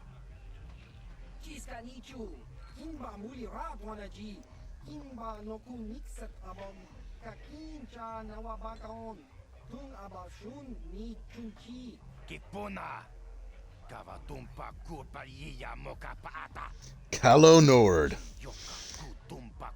Yeah, alright, they're making fun of his size. He said he'd count to 3, and... This reminds me of, like, as a parent, I've done this before as well. Like, if I get to 3, you're in trouble. 2.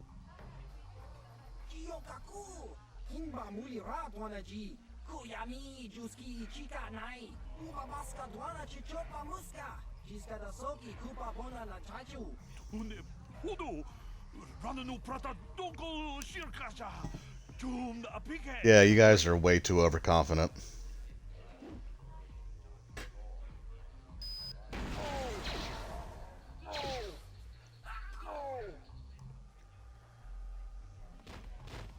So what's really impressive is that he killed 3 of them, but only fired 2 shots. So we can talk to him. But okay, yeah, good way to go.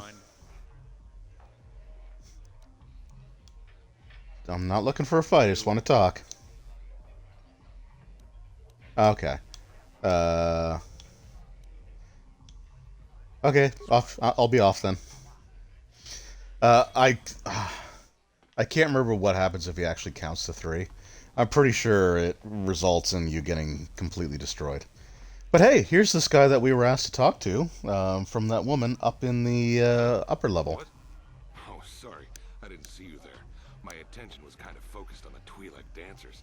Look at them waggle those head tails. I don't normally go for these alien girls, Dude. but I've had some bad experiences with my own species lately. Maybe it's time for a change. Know what I mean? Wow. So you're the guy that put the bounty on Dia's head? I guess Zax must have mentioned me to you at the bounty office. Fair enough. Not really. I don't care who takes her out. Just so long as the job gets done. I can't let her get away with what she did. That wench tried to cut me with her vibro blade. Yeah, or you can let her get away with that. Think how it would look. I work for Davik. I've got a certain reputation to uphold. I can't let her get away with this. There has to be payback. Although, I do feel a little guilty about all this. Oh, god damn it. It'd be a shame to kill her. Tell you what, I'll take 200 credits in exchange for lifting the bounty. If you hire someone... Okay, I'm going to try the persuade. If you hire someone to kill Dia, it will look like you weren't man enough to do it yourself. Yeah, damn, okay. She's got to pay. Alright, here. I'll go tell Zach. Alright, so now I think we're pretty low on money, right? What do we got here? 120, yeah. So that's the downside of light side. You help a lot of people, and it is rewarding, but it is hard to hold on to your money. I told you to leave me alone. So give me some space, Bug-Eye. Your breath smells like Bantha Poodoo. Who you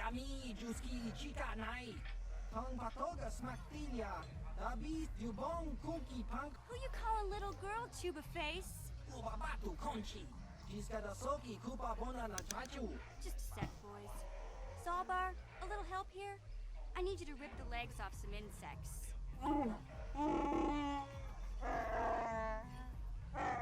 Quit complaining. You can finish eating later. Besides, you need the exercise, so get over here.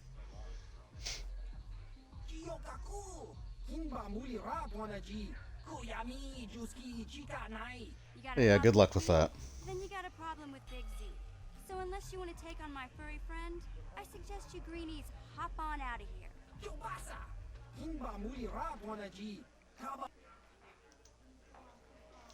So those are two individuals that we will be likely adding to our party. So let's go talk to them. Say, I don't recognize you, and I know pretty much everyone in the lower city. You must be new down here. I guess that makes me and Big Z your official welcoming committee.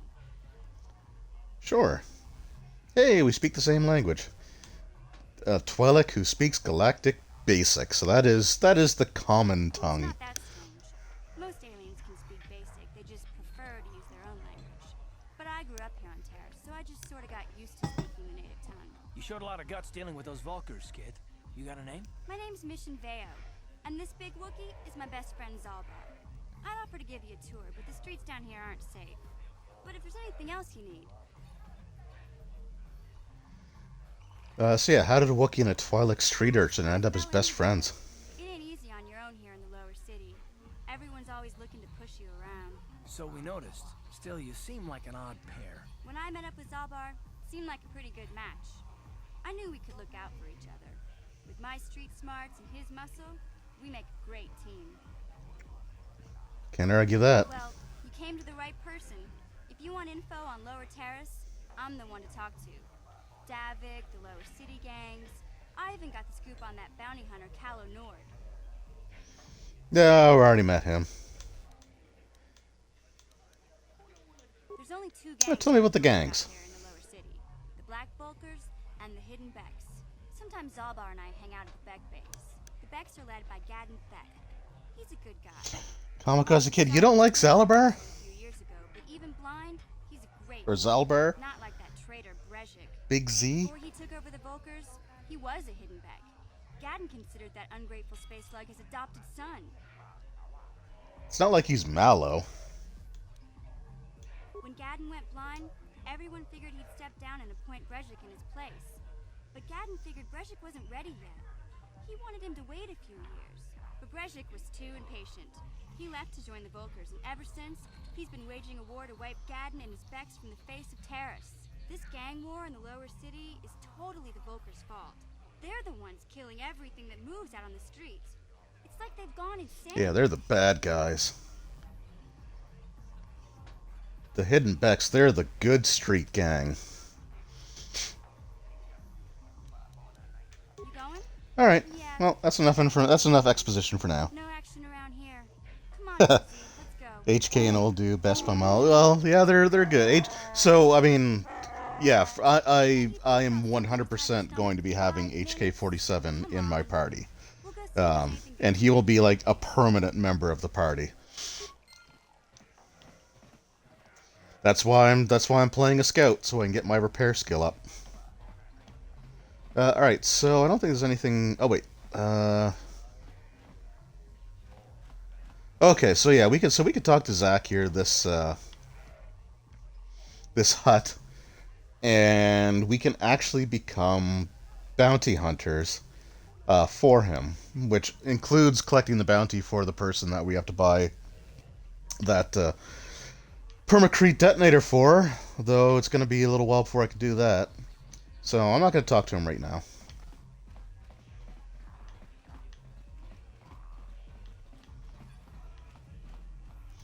And this guy will give us like some, I think they're called Bazak cards.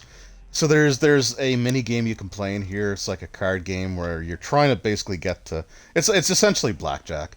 But you have cards that give you like pluses and minuses to a base number. I'm not a huge fan of it, so I'm not going to bother with it.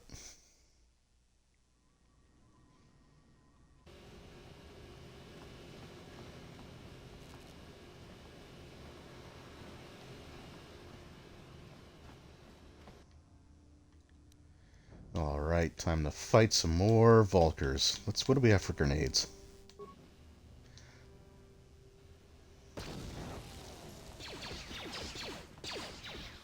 Oh, we got one of them.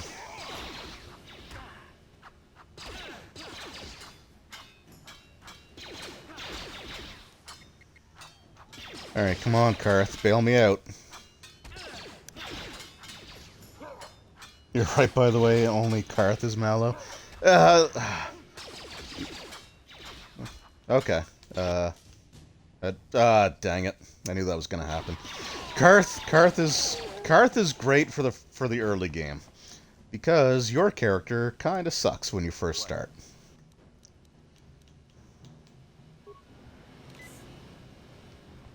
But it's fine. We'll get there.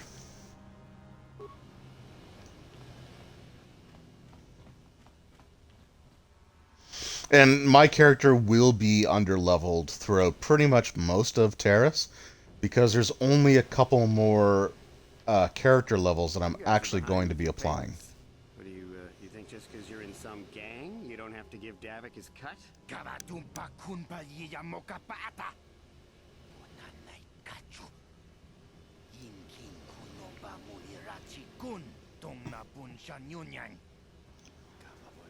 I love the fact that yeah, so am I. Like I said, this is one of my this is my second all-time favorite console role-playing game.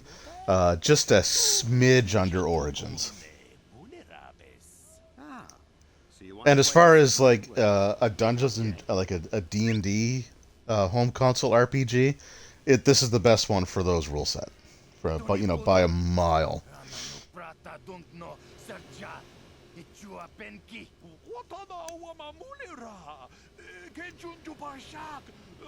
So Candaris is a Mandalorian. I knew you boys would see reason. Now get out of here. Too bad. I was looking forward to cracking some heads. Maybe next time, Candaris. You better get this over to Davik. I'll call you if anyone else gets behind on their payments.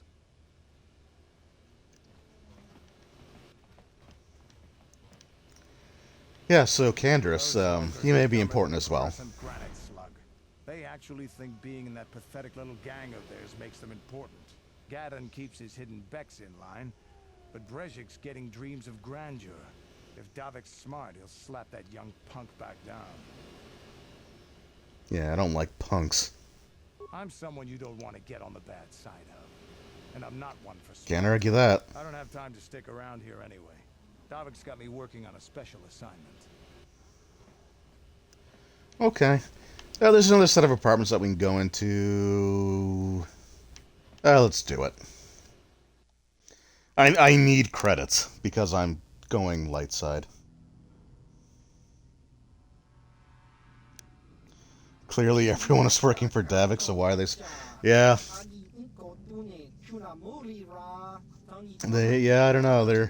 Maybe they thought they could get away with it being down in the lower city, but... Oh, look, Kalinord again. There's a bounty on your little green heads. I'm here to collect.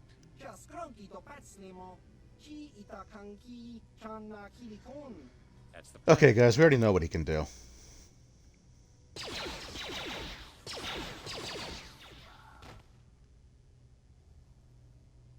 He didn't even count this time.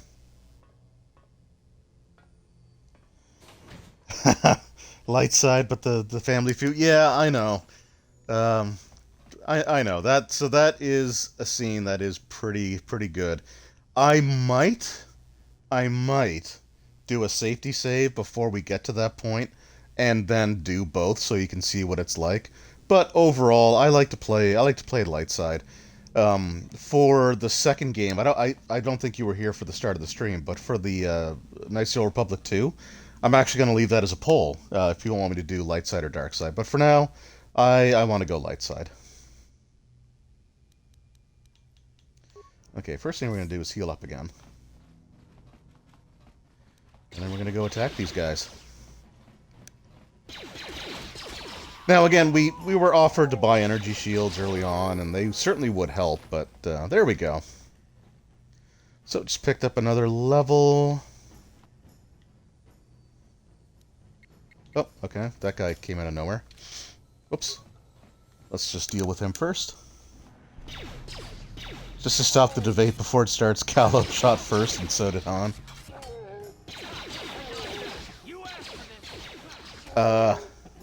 I can't remember. I think it was College Humor, but they did a they did like an animated thing with Han Solo using like the graphics from the Super Nintendo Star Wars games, like the Super Star Wars games, and it was called like Han always shoots first, and like that's all he could ever do was shoot first.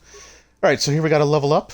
So at level 4, we can increase one of our attributes. So since it looks like the bonus for intelligence isn't working for our individual levels, I'm not going to put another point into intelligence. So we're looking at either charisma, strength, or dexterity, maybe con.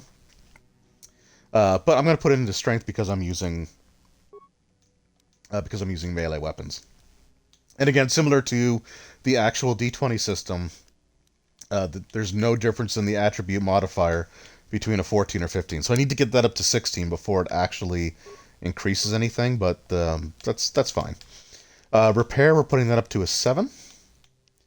And then I can't do Persuade, but I can do Treat Injury, which is a class skill, which we're going to do. And then another one into Security. So like the Scout is the only one that has Repair as a class skill, but they also kind of have a crappy array of class skills. I think the warrior has an even, or the soldier has an even worse pool of skills they can choose from, and I forget what the name of the third class was, but they have like the best number of skill points and the best selection, but they don't have repair, and repair is what I really wanted. All right, we're just gonna go with regular attacks for now. So level 4 might be the last level that I actually apply to my character as I get stunned. Did I mention that those shock sticks are really annoying? Like, really annoying.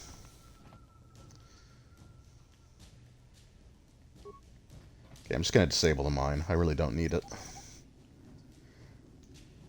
Also, so if you come across mines like that, you can disable or retrieve them. The DC so the number that you need to roll to get on a D20 roll, it's less to disable the mine than it is to try to actually recover and be able to use it.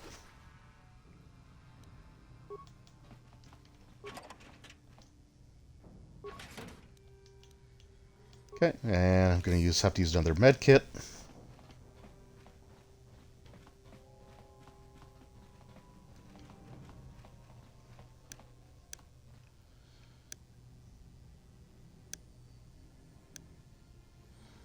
So no, I don't think it's actually 15 levels for the level change. It's just that level 20 is the max. So you could, because I used to only go to 4th level and then I wouldn't progress beyond that. So I had 16 levels in the Jedi class when we get it. But like you die a lot, and that's why I say that like early on, Karth is like really a really solid party member to have.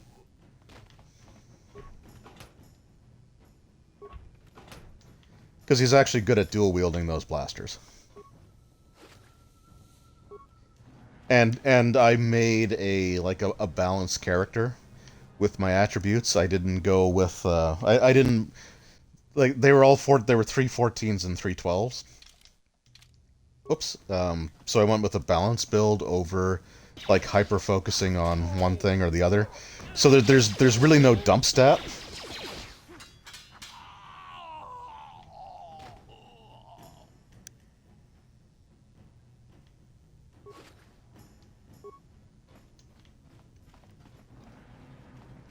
So yeah, I have no disillusions about my character being okay. So okay, so this one, yeah, so this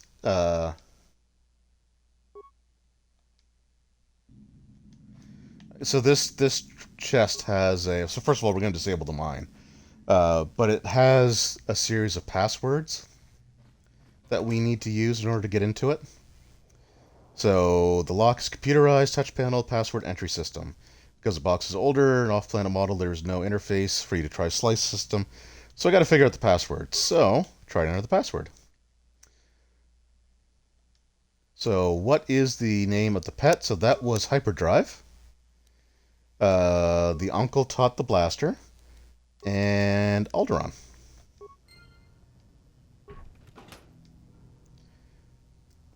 Okay, great. So, we got 100 credits, which is awesome. Blaster pistol, but we also got Republic mod armor. So, similar to our... Karth, please. Similar to our prototype Vibroblade, that suit of armor is actually upgradable. It also is slightly higher for defense bonus, so it gives us 5 instead of 4. So we're going to put that on, and if we get to a workbench, which we don't have one handy, we do back at the apartment, our apartment. But if we actually get to a workbench, then I can apply an upgrade, because I do believe that I have an armor upgrade. So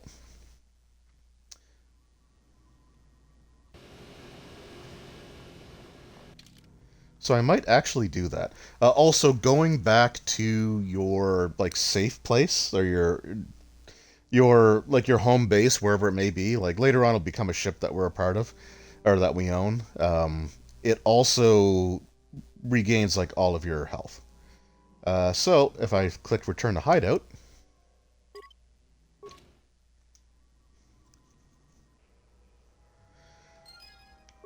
It'll take me back. It puts you right outside, but that's fine, because the hideout does have a workbench.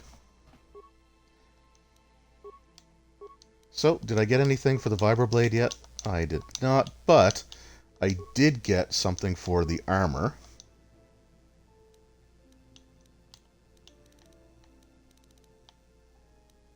And it increases the defense bonus by 1, so now I'm getting +6.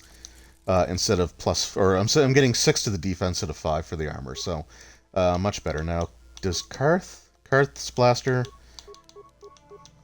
Okay, I still didn't pick anything up for that. That's fine. So, and what we're going to do is we've got to put Karth back in our party. Yes, I know I still have an unassigned party slot, but I only have one person to choose from. So, I can transit back. Which is what I'm going to do, actually. So I could do a bunch of stuff here in the upper city. Oh, wait, actually, hold on. I can talk to that lady. Oh, I missed that earlier. So I could talk to her and trade in that quest. Did you manage to get Holden to withdraw the price on my head? Yep, you're good. You called the bounty off? That's wonderful. I only wish I had something to give you as a reward. Wait a minute. 200 credits would be nice. I don't have many credits, but there is something I can give you. It's a family heirloom. It's not much, but it's something. I'll take it. I mean, I think I get light side points if I say keep it. Oh, man. I can never no, keep it. But you'll always have my damn it. For what you did. Observation. If the game's going to give you grief about having an empty slot, it should give you more members. Yeah, I agree. Yeah, so light side points, which is what we're all about here. Okay, so now I'm going to transit back. So I could do other stuff in the upper city as well if I wanted to. I don't think I have enough credits to buy that permacrete detonator that I'm looking for.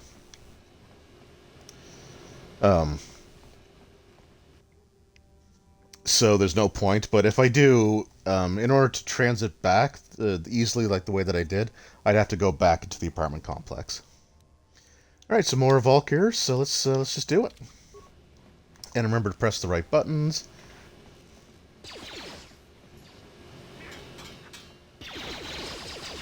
And miss a whole bunch, because why not? There we go, there's a hit.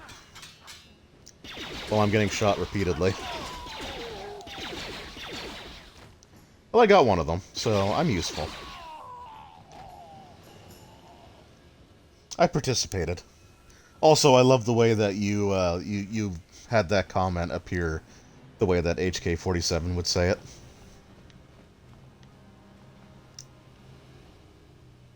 Oh, Karth, you need to talk, buddy. Hey. I guess I did say you could ask me questions later, didn't I? Is this really necessary? You did. Yes, it is. I mean, it's not really, but, that'd be nice. I could say answer the damn questions already. Not if you have a problem with it. Go ahead and interrogate me. Excellent. Soon your secrets will be mine. Of the mundane variety, unfortunately. Nothing worth extracting, though. You're welcome to try. Let me ask you something first, though. I've been going through the battle aboard the Endar Spire over and over in my head since we crashed. Some things just don't add up for me. Maybe you could tell me what happened, from your perspective. I don't know. I woke up and stuff was going down. Neither was I, to tell the truth. I was on board as an advisor for the most part.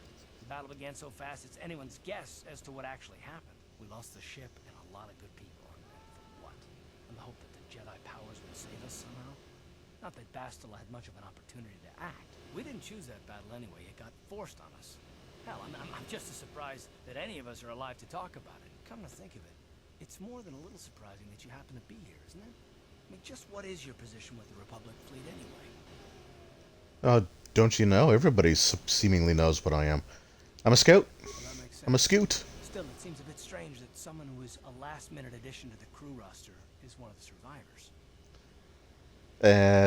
So what are you saying? Well, maybe.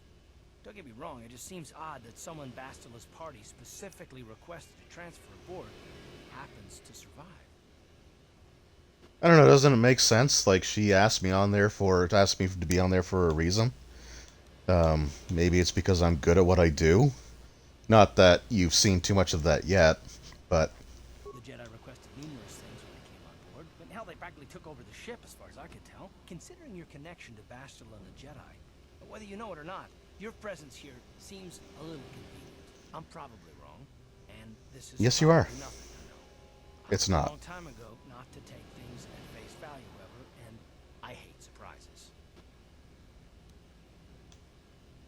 Well, anyway.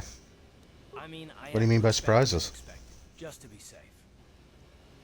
I mean, to be fair, that is kind of... Like, I understand that.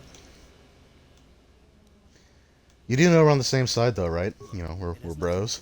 Personally, I don't trust anyone, and I have my reasons. And no, I'm not going to discuss them, so can we just keep our mind on more important things? Oh, you'll discuss them. Like I said before, I prefer action to talk anyway.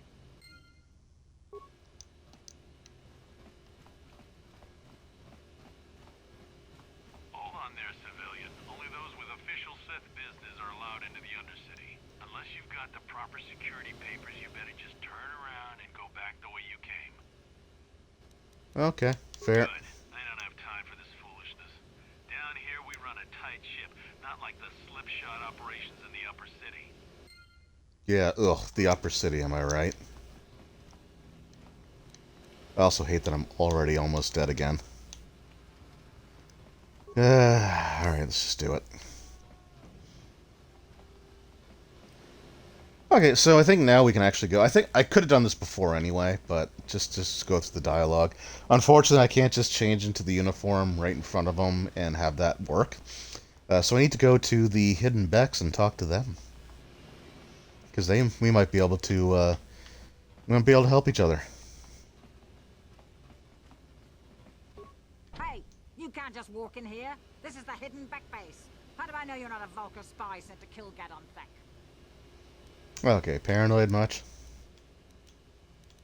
A lot of people want to go inside and speak to Gadon. He's a hero of the common folk. The days of the Hidden Beck's open door policy are gone. Between the Sith conquest... I can't repeat that comment, unfortunately, because I do upload these to YouTube, and I don't want the... Yeah, I do try to monetize them if I can. But yeah, that's funny. Well, and you don't look like you're with the Vulkars or the Sith. Besides, it's not like you can do anything to harm Gadon in the heart of his own base. Not with Zerdra watching his back. Well, then maybe you should have just let me in. Just remember to be on your best behavior. The Hidden Becks are watching you. Yeah. But what does she mean by, like, I don't look like I'm with the Becks? Like, they have humans, too. Don't they?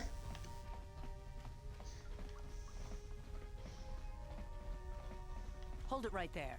Who are you? And what is your business with Gadden? Calm down, Zerdra. Nobody's going to try anything here in the middle of our own base. It would be a suicide mission. You're too trusting. That's Gadden. right, unless I'm going dark side. Dead. Anyone we don't know is a potential threat, and it's my job to make sure you're safe. Do you want us to start attacking strangers on sight, Zerdra? Like the Vulkars do?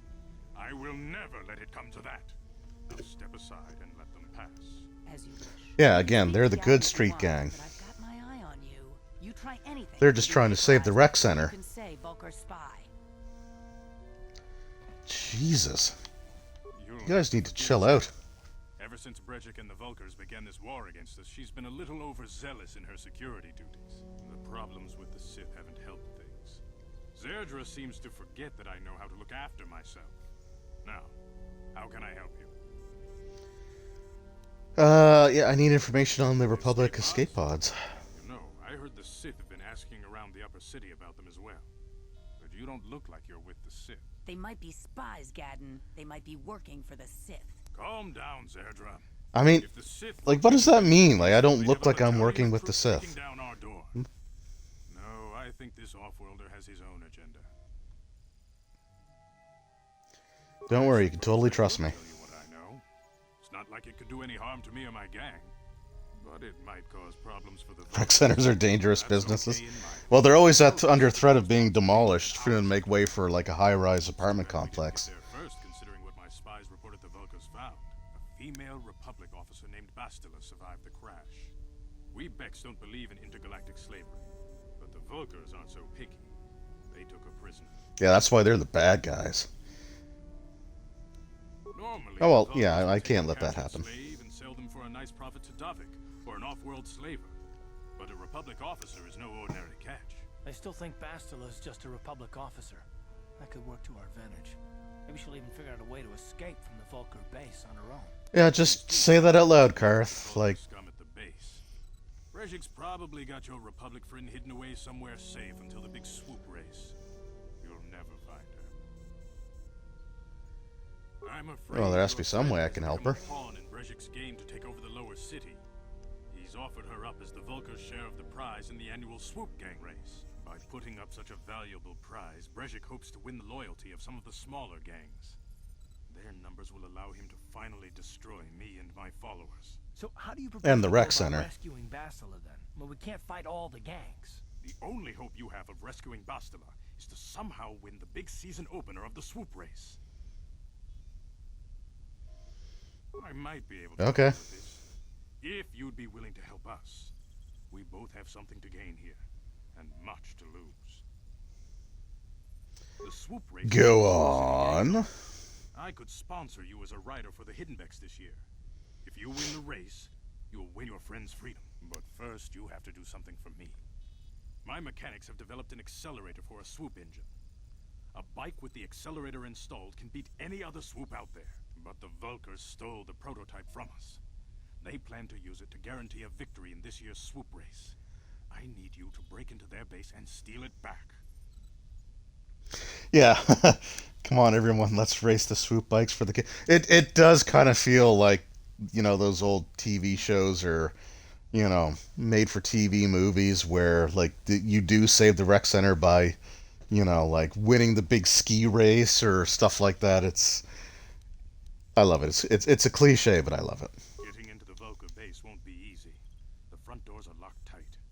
But I know someone who might be able to get you in the back way. Mission Veo. Mission? Gadden, you can't be serious. She's just a kid. How is she supposed to help them with this? Mission's explored every step of every back alley in the lower city.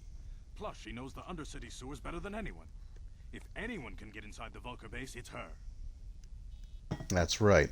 Where can I find this person I've already met? Are always looking to stir up a little excitement.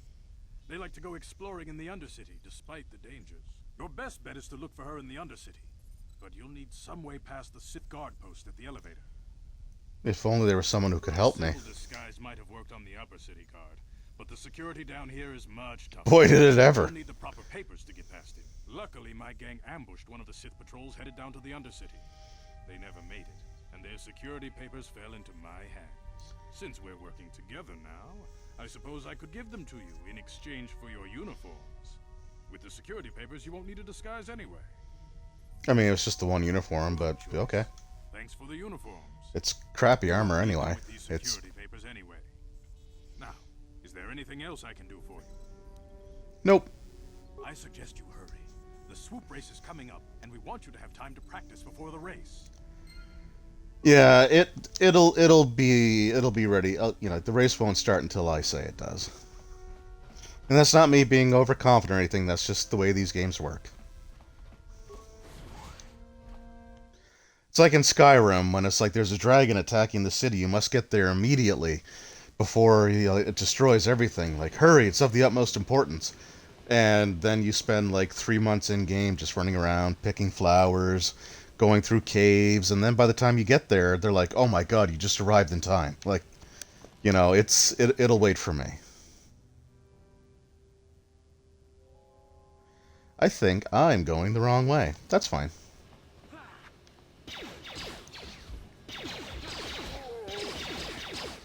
Because I am good at remembering my orientation and spatial awareness.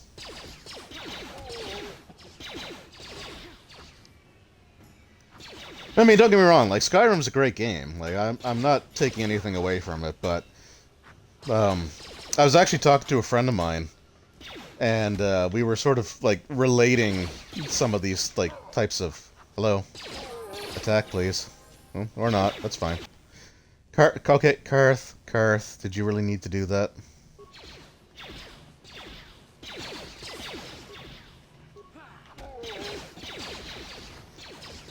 Oh, we're fine. We'll be fine, right? Take that. But yeah, so that's something that I've done in Skyrim. Like you now, to its credit, there aren't a ton of times in the game where it does feel like super time sensitive, but the fact that there are a couple of times where it does say, oh well, like this is happening immediately, you must make haste, and it doesn't matter if you make haste or not. So I was playing the Witcher 3 for the first time, and I was used to that sort of video game trope of just the quest will be there whenever I decide to go to it. Wow, he only gets 1 skill point, eh? Whoops. Back. Treat injury it is. Feats, so he is level 5 now.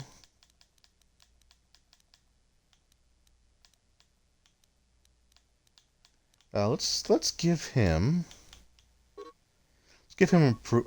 improve power blast. Yeah, so I was playing The Witcher 3 and I had this quest. It's like, oh okay, well that I'll get there eventually, right? And then I just went around and did some other stuff, and then I've decided, okay, I'll take this quest on now, and I went into the menu where you can sort of select your active quest, and the one I was looking for was like, it was highlighted in red, and it said quest failed. And I was like, holy crap, you can actually fail quests? Like, it's just something that you don't normally see in these types of games, so I was really impressed by that. But also kind of annoyed because those failed quests will just always be on display in your thing. Like, you'll always be able to see the ones that you messed up on, so... important lesson, but it was really cool to see. Like, I actually liked the fact that, that was a possibility. Alright, here's your papers. Yeah, The Witcher 3 is amazing, and I have it on the Switch, and it plays incredibly well on the Switch. Like, it's a fantastic looking game, and it goes to show that, like, all those things like the Resident Evil collections where you have to, like, download half of the games, or you have to do these huge downloads, because you can't fit the full game on the cartridge. All of the Witcher 3 main game, the 2 big DLCs, and all of like the smaller DLC things that just grant you like in-game little extra quests, but they don't have like the huge ones like what is it? Blood and Wine, and I forget the name of the other one off the top. Heart of Stone. Like, it's all on the cartridge. There's like no down. The only thing you download are like some of the smaller patches. So if The Witcher 3 can be on the Switch, all on cartridge, in all of its glory, there's no excuse for like Resident Evil 0 and 1 not being able to fit on the same cartridge. You use it, you gotta give us something. I don't believe this planet. Even the beggars are trying to shake us down. 5 credits. That's what it costs to use our elevator. 5 credits. Let's just take the bloody credits. Credits, my brother. We have credits. Now we can buy food and medicine. Hush, or the others will hear us. They'll want our credits. We have to hide them. Go on, you two. Get out of here. I'm sorry about that. Those 2 beggars give everyone in the village a bad name. We aren't all like that, you know. Most of us are good people. I'm sure. No, I'm sure that's the case. It's just too bad your little welcoming committee is here to give people a bad first impression. My name is Shalina. You're from the Upworld, aren't you? I've never seen it. I was born here in the Undercity. Is it as nice as they say up there? It's better than this festering slime pit. Oh, well, sure. I've been to the surface, but sometimes I think I can see it in my dreams. The sun, the sky, the stars. It all sounds so wonderful. Gendar, the leader of our village, It's all right. I should spend more time trying to improve things down here and less time dreaming about something I can never have. Maybe he's right. You probably think I'm a fool, having dreams of a place I've never even seen. But when I was little, Rukil used to tell me stories of what it was like up there. Rukil is Oh, yeah? the Who's oldest he? man in the village. The kids call him Rukil Wrinkleskin, but he's a kind man. He used to tell me the greatest stories when I was a little girl. I still like to listen to his tales about the Promised Land, even though I know they're just legends, but it helps to make the Are they, episodes though? less. Or are they the subject of a quest? It's just a story to make little children smile. Rukil believes in it, though. Sometimes I can almost believe it myself, but then I look around and see the ugly truth. I guess we have to make the best of what we have, though. If you really want to learn more about the Promised Land, you should speak to Rukil. Okie dokes. Bye. Well, if you ever need anything, or if you just feel like talking, come back and see me. I hardly ever get a chance to speak to someone from the Upworld. I'm okay losing 5 credits. It's a lot better than giving up like 200-300. Hey, you ain't from the village. You're from the Nope. Upworld, ain't you? Well, I have to be from higher up than here. Watch yourself. There's something slimy about this guy. I wouldn't trust him as far as I could throw him. My name's Psyche. Really, he sounds trustworthy. I run a little salvage shop here. You want to buy something from my store? I got some good deals. Oh, let's see what you got. Mostly salvage and such, but the prices are right. I'm more concerned about what I can sell you. Okay, so I'll sell one of the combat suits because I forget what Karth is wearing. Sell all of those. I don't need the heavy blaster or the blaster pistol. I said I never really use the energy shields, although I probably should.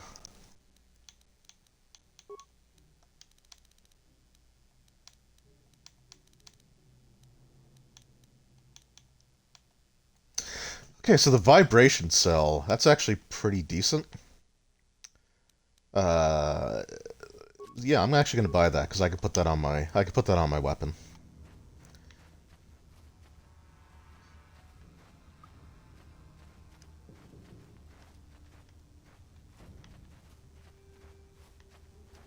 Okay, see if I can find this Rukil guy. Should be somewhere over here. Actually, maybe nobody loads right away. Oh wait, nope, there he is. There he is. You come from the world above. Is this the time of destiny then? Is this a portent of the salvation of my people? Or merely another false sign to mislead us from the path? Are you the No, I'm gonna do my best to actually help you. guide us through the darkness? Or are you merely another harbinger of shattered dreams and unfulfilled promises? Be careful. I don't know, can you let me answer? Speak to me, Upworlder. Tell me what fate you unleash upon us. Salvation or damnation? Speak, Upworlder. I beg you. I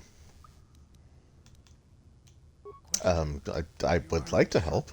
Bewildered, perplexed. Understandable, I suppose. Even after 100 years of life, I myself still become confused at times. Perhaps I can make You don't things say. more clear. Some things, at least. My name is Rukil, the oldest outcast here in the village. Rukil Wrinkleskin, the children call me sometimes. Get to the point, old man. I'm not choosing that one. For my wisdom. Over time, the villagers fell away from the true path. Eventually, there was only a single apprentice who followed me. And now she is gone too. No, not yet. I must be wary. Careful. You may be a false savior. Dare I share Or I'm my just secrets a with you? guy. No, not until you prove yourself. All this response gold going to waste. Well, look, if you want to do a dark side stream on your Twitch, by all means. My apprentice is lost. I sent her out into the underside. Besides, like I said, I'm playing light side on this one, but the second one, it'll either be a pull or I'll just go dark side so you can sort of see the differences. Please, Upworlder, will you help an old man? Will you seek out my apprentice in the Undercity? Her name is Malia. I must know of her fate, whatever it may be. I must know what she found. Finding her may be difficult. Malia could be anywhere in the Undercity. But if you will find her, I will know you to be our true savior. Only then can I reveal my secret knowledge to you. I wish you luck. Alright, I'll be back. Come speak to me again once you have discovered the fate of my apprentice.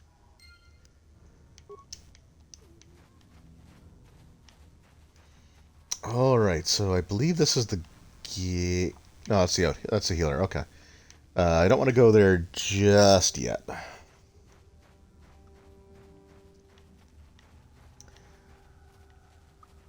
So there are creatures called Rakghouls down here, and they carry a curse with them. The Sith have a cure for it, so I need to find that. I can hear it coming. He'll never make it. He's doomed. I told him he was a fool to leave the village. He will make Hey, that sounds like, what's his name? The priest from Baldur's Gate Dark Alliance, the Ilmater. Open the gate! Quickly! There isn't much time! I can't! The Rakghouls are too close! The mutants will kill him if you don't open the gate! And if I open the gate, they'll kill us all! No!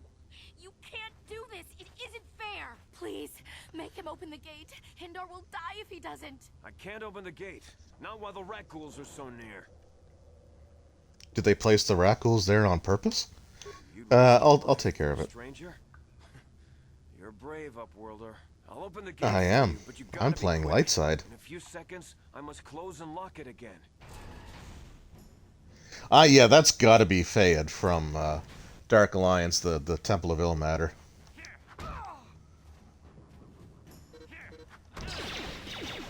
And I got hit.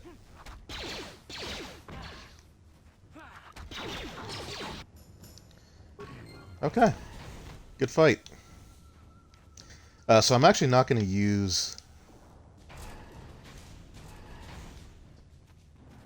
There we go. So I'm actually don't have to use one of my med kits because I can go talk to the healer. It would be yours. But we have nothing. I still have you, Hindar. That's all I need. Let's go back to the village.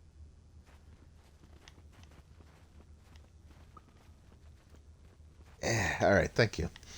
Yeah, I'm gonna go talk to the healer. If I can navigate my way around. There we go. Yeah, because she will heal me. Eventually, I'll be able to, like, heal myself without always having to use a med kit. Wait, Upworlder. You can't go through this gate. There is too much I wasn't danger and planning on it. suffering beyond. For your own That's sake, fine. turn back. Villagers infected with the Can I help with disease something? are quarantined beyond this gate. It's only a matter of time until they transform into horrible creatures that would destroy us all. So you just lock them away in a cage? For the sake of the village, we have to keep the infected ones locked away. And when they finally do transform into Ruckghouls, we'll let them destroy each other. Nothing can be done. Oh, there must be something I can do. Even the serum to counteract the Rakghoul disease wouldn't be any use now. Nobody would be foolish enough to risk going into the pens to give them the cure. The infected ones could transform into Rakghouls and attack them at any moment.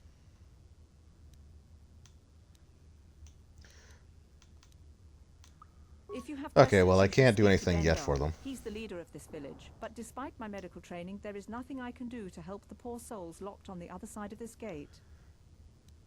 Oh, well, I could use some healing. Thank you. So yeah, once I get the cure, I can go back and try to heal them. Which I'll do. I also need to get the so the medic guy that we spoke to, we can also give him the cure, and he can start like mass producing it.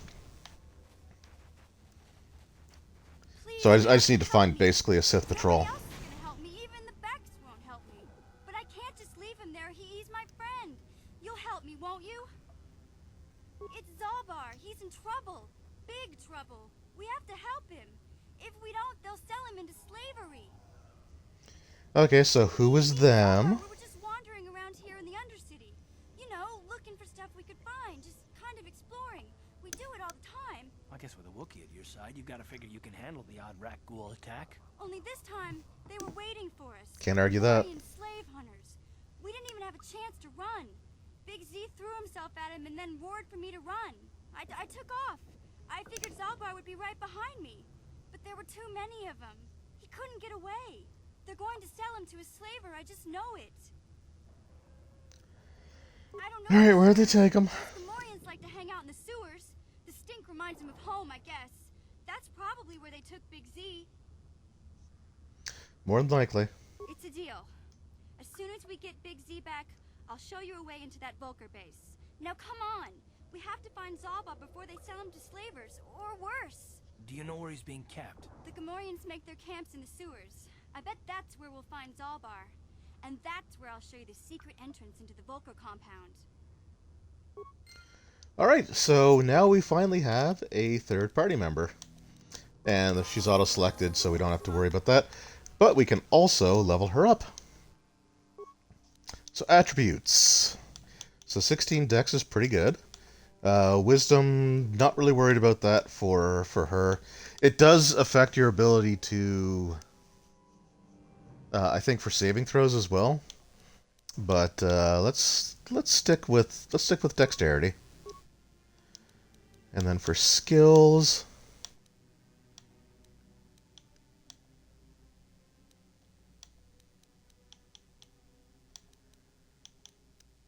we'll just go stealth, demolitions, awareness, security, and that's cross-class. Okay, so all of the class skills, all the class skills are already at their max, which is fine. So any unused points that you have left over, they just carry over. So I should have an extra point next level. You have not spent all your skill points. These will be saved, and you can spend them the next time you gain a level. So it's good that I confirmed that. Yes? Alright, so yeah, we got to explore around here. So there is the crashed escape pod. And a frag mine. So, mission might actually be able to recover it.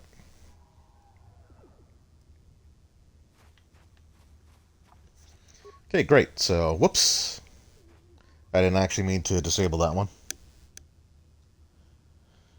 I always just kind of auto-level. Yeah, it depends on how much I plan on using them.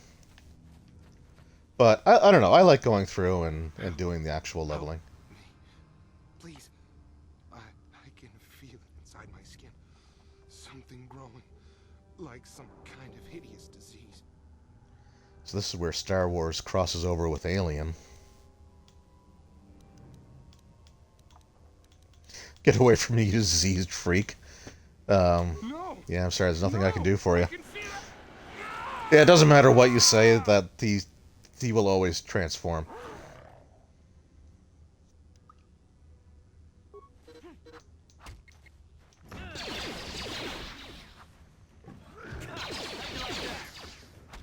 So the disease that transforms everybody else just gives me like temporary negatives to things. I think it lowers my attributes for a period of time. It's not that bad. It's not that big a deal. Alright, mission. Let's recover this mine.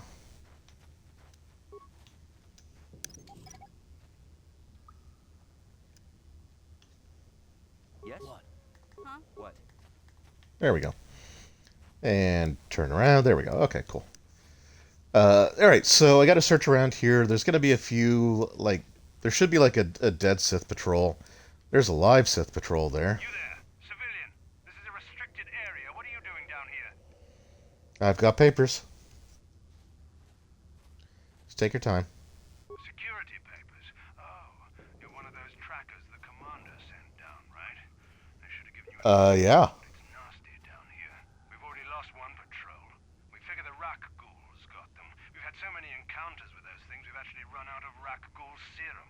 Plus, we've had several skirmishes with looters from those lower city swoop gangs. I'm telling you, we should just stay in the upper city where we're in control. I agree. You should definitely leave right now. Oh, is that why you're down here? Search and rescue? I didn't think they'd send anyone. They were in the southern section of the Undercity when we lost contact. I would have gone to investigate, but my orders are to search for those crashed escape pods, even if it means leaving another patrol to die. Well, that's the Sith for you. You're annoying me. Time to die. I'm not gonna push my luck too much here. The commander won't be too happy if you come back empty-handed, right? Well, the same thing goes for us. Come on, patrol, let's get back to it. The sooner we get this search done, the sooner we can get out of this mutant-infested hole. Move out. Alright, so he said the southern...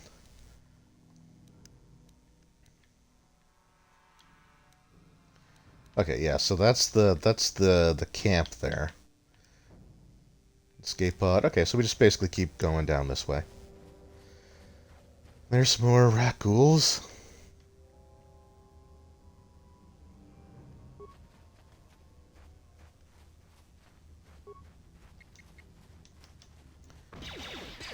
Alright, Cherg.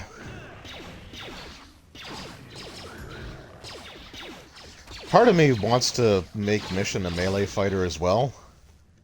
Because she has a prototype vibroblade as well. Mainly, though, just so that I'm not the only person getting attacked. Gotta go back to... Well, alright, well, thanks for hanging out, man. I really appreciate it. It's always nice chatting. I'll try to catch your next stream. I always seem to miss them, but I'll try to catch the next one.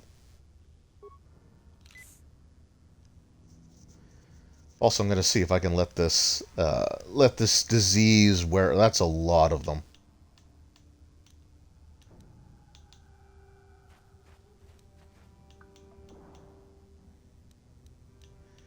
Okay, we're going to throw some... we're going to throw some grenades here.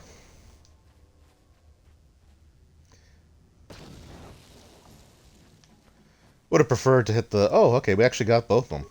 Cool.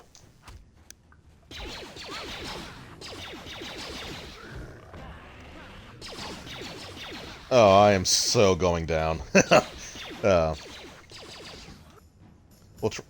I knew that was going to happen. Alright, improve power blast.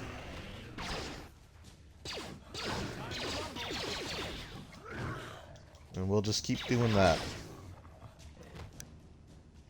Yeah, so like I said, my character is just not gonna survive much. Sure.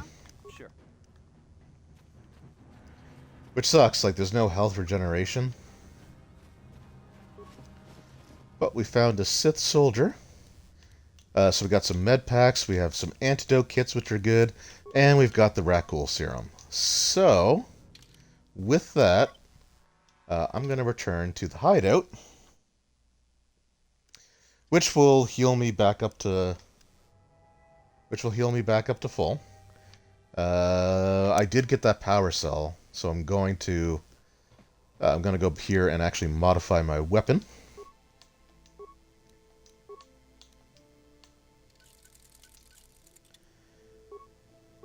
So that basically just gives me a better chance to hit. Also, when you're at your base, you can engage in dialogue with your party members. You do? Well, fair enough. What do you want to discuss? I knew you wouldn't understand where I was. So let's do that. Let me try and explain. You got the skills of an elite commando, and you saved my butt more than once. Between that and your facility with languages, I'm lucky you're here. But that doesn't mean that I'm gonna stop watching you being wary. I'm just not built that way. Period. Okay, dude, just relax.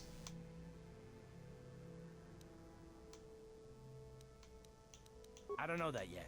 Like I said before, it's probably nothing, but I've been betrayed by people before, and well, it won't happen again. That's all. Yeah, I'm not gonna betray you. Well, no, I'm playing light side. I'm definitely not gonna betray you. I don't know that you'll betray me, but there are no guarantees. Not for you, not for me. You don't have to take it personally. I don't know. It feels kind of personal. Well, you can stop wondering. I'm not. Well, that's blunt. No, I don't want to talk about it.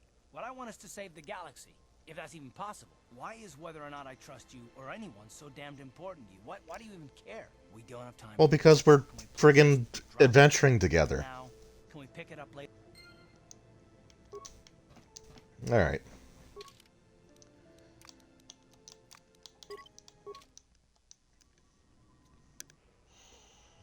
All right. So, like I said, I have to return to the apartments in order to fast travel back down to the lower city. And admittedly, being able to do the fast travel like this does help with the backtracking and the repetition. It's one of those things that I wasn't really good at the first time I played. So, for example, I would do the fast transit back to the base, and then I'd come out here and do my stuff, and then I would go back, and it just says return to hideout. So it'll change where you sort of set your return point to. So it took me a little bit to actually kind of wrap my head around that. Allow me to introduce myself. Oh, here's the Emporium. Welcome to the Equipment Emporium. You looking to buy some supplies? My shop's the largest. Mostly. What do you mean by that? The Sith confiscated. Yeah, Sith confiscated. At least it's not a cheese emporium. Just so you know, the prices on the items are final. No bargaining here. This isn't a swap meet, okay? Okay, relax. Sell list. Oh, right, I need to check some of this stuff. Hold on. Bear with me. Okay, so mission. Yeah, she's going to wear a combat suit. Karth is only wearing clothing. Okay, he's getting a heavy combat suit. Glad I did that.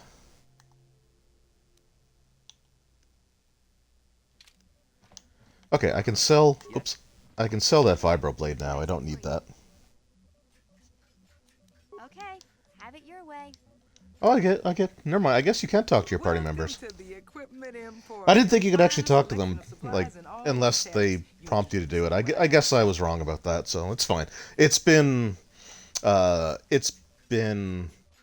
decade or more since the last time I played this, and I hate that it's been that long. Because of the Sith quarantine, I haven't been able to stock any new inventory, but I've still got some nice items you might be interested in. Alright, so back to the sell list. Again, it's not worth anything, but I'll just get rid of them here. So the regular vibro blade, I don't need. The blaster rifle, I don't need.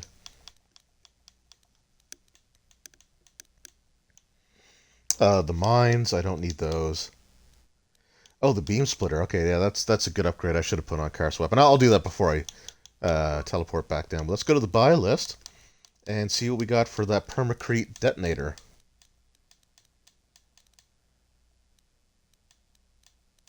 Because it should be here. Oh, it's only 50? I really thought that was going to be a lot more.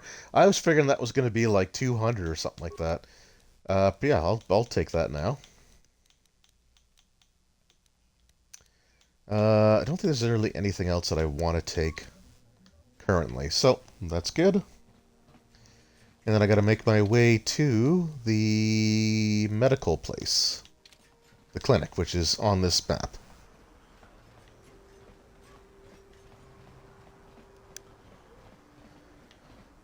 So I'm trying to route this a little bit better so that it's not as backtracky. Like that was sort of I think one of the reasons that I was You're a pilot for the Republic, well, right? I'll let this play out first. You've been all over the galaxy, I bet, right? So tell me, how would you rate Taurus compared to other worlds you've seen? To be honest, Mission, Terrace would rate pretty low. Prejudice, the rich spoiling themselves while the poor are crushed beneath them. It's not a pretty picture. Yeah, but that's only since the Sith occupation. Before that, well, I guess it wasn't all that different, really. Maybe it's not really as great as I thought, you know? Trust me, Mission, there are a lot of worlds better than Terrace. There are worse, too, but Terrace is no place for a kid to live on her own. Even a kid who's got a Wookiee to look out for. Hey, I ain't no kid. I look out for Zalbar as much as he looks out for me. Big C's my Do you, though? Not my babysitter. Jeez, I come ask you a question, you give me a lecture. Don't you snap at me, Missy. You want a lecture? How's this? Only bratty little children fly off the handle because of a simple comment. So I can try to stop them, or I can egg them on. But I'm just gonna like just get them to chill out. Though you're sure old enough to be. So keep your lectures inside your withered old head, because I don't need them. And I sure as hell don't need this. Look, let's just drop it and get back to what we were doing. Yeah, so the starting party, they're useful, but man, it's kind of rough. You look like someone who could use some Rakghoul serum. Still, you're welcome here. Do you require healing or medical supplies? Can I just give him... actually, let's see what you've got for sale. So I'm gonna buy... just a bunch of those. Alright. Come back. Are you in need of healing or the Rakghoul disease? Stop lecturing the poor girl. Yeah, they get that back and forth thing going on. Like I said, you can kind of see, because BioWare did both this game and Dragon Age Origins, you can kind of see like there are a lot of similarities. Like the combat system in Dragon Age Origins is pretty much the exact same as this. The only difference is sort of like the interface with your abilities, having like the radial menu or the trigger menu. But like the way that the characters interact with each other, the approval disapproval sort of system, it has its roots in this game. you have the serum? Impossible. How did you get this? No, wait. I don't really want to know. Can She's being repressed, yeah. Yeah, Karth is the violence inherent in the system. for me to analyze it so I can start producing it in mass quantities. Here you go. Let me see. Yes, this is it. I mean, just because some watery tart lobbed a scimitar at Karth doesn't mean that he's my king. They can never repay. Please take this small reward. It isn't much, but it's all I could afford. A few credits and 2 spare med packs. I appreciate everything. Yeah, I'll take that. There are many who would have sold the serum to the crime lord Davik for a much higher sum. Now, is there anything else I can do for you? Nope, I got my light side points. Goodbye, and good health to you. If you ever need any medical aid or treatment, you know where to find me. Okay, so I just gained, I think this is 5th level, right? Alright, I'm going to hold off on level 5 for now.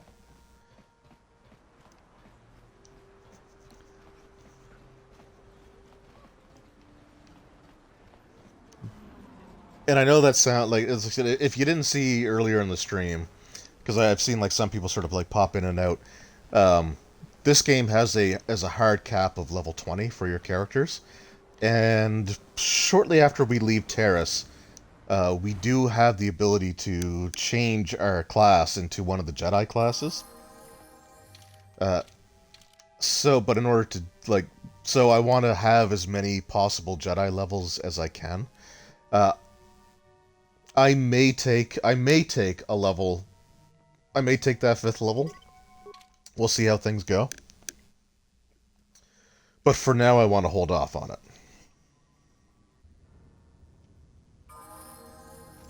So whenever we do a map transition, just expect to hear that little, like, sound effect.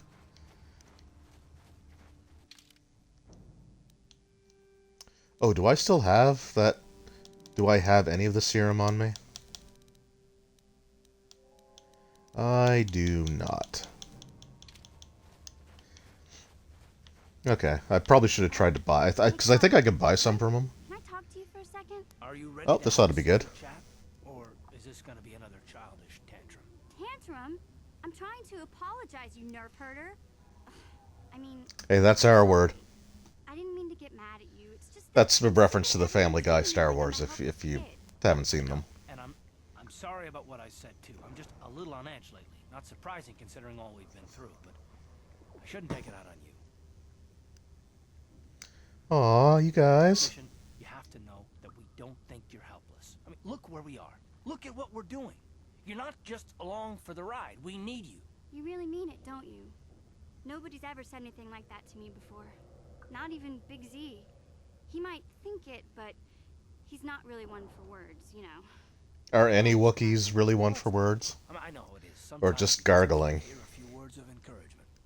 Kids are like that. Kids are like that? Listen, you...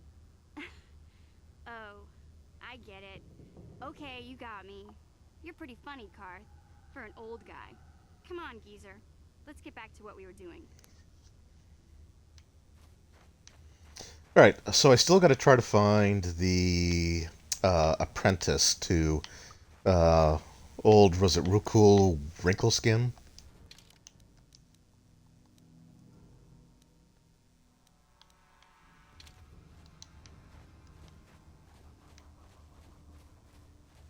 I want to say she's out here somewhere.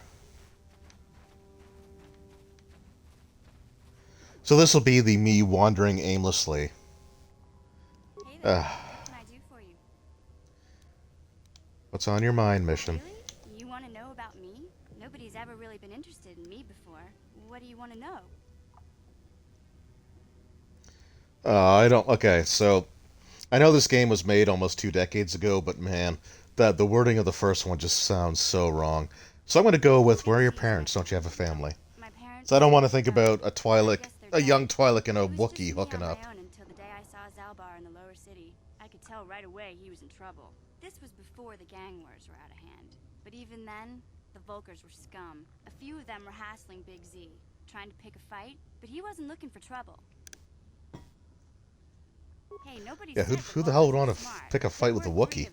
So maybe they figured they could handle him. I don't know. Anyway, I don't like the Vulkars at the best of times. And when I saw them picking on this poor Wookiee, all alone on a strange planet, overwhelmed by the big city, I just lost it. I screamed out, "Leave him alone, you core slimes!" and charged right at them.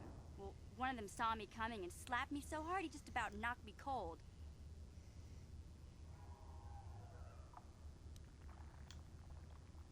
Yes, the Vulkars have no class. Like I'm a little girl. I ain't no kid. I'm 14 years old.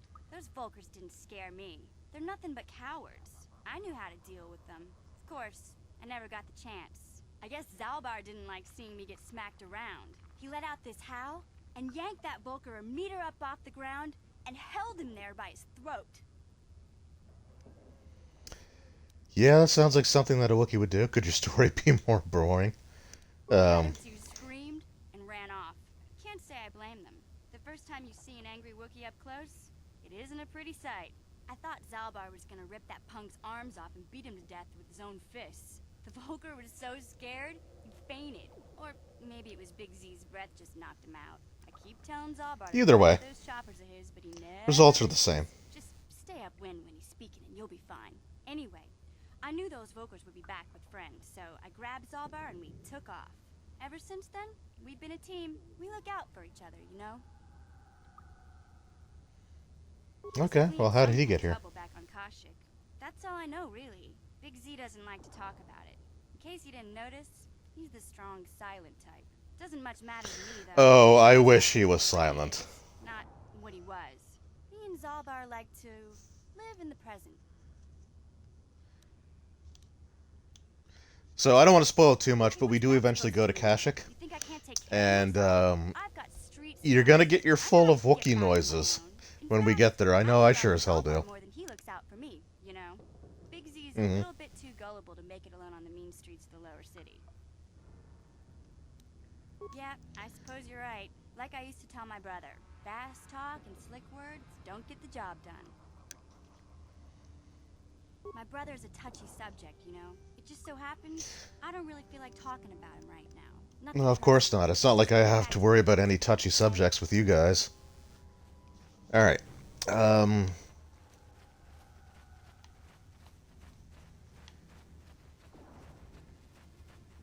Yeah, crap. I gotta find... Cause that's a Sith corpse.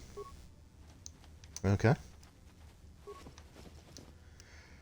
Yeah, I'm pretty sure that the Buddy's assistant should be out here somewhere. So, like I said, I'm gonna wander around a little bit. I'm just gonna keep this wall to my right.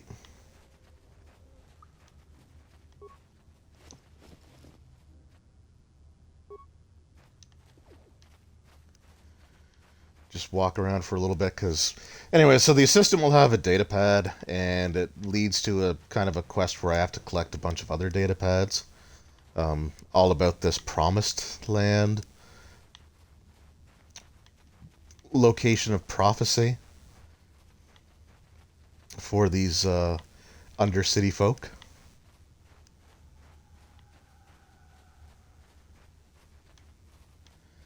And this should be, believe this is the only map for this section, of the game. Okay, yeah, so I never went up this way. This is where she should be. Or where her body should be, to be more precise. Oh yeah, and there's Candaris.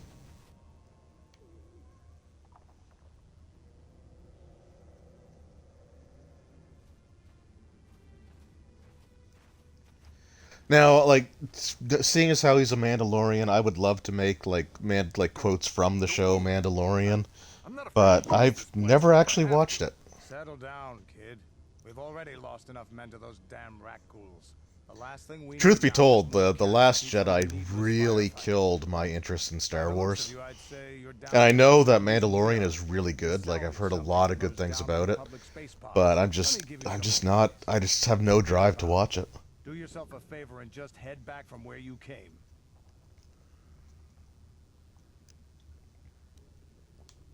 This isn't a good place to stand around chatting. The Undercity is crawling. Now, it is possible that playing these games again might rekindle a little bit of that spark, but the sequel movies really didn't do it for me. In fact, I've still never seen Rise of Skywalker.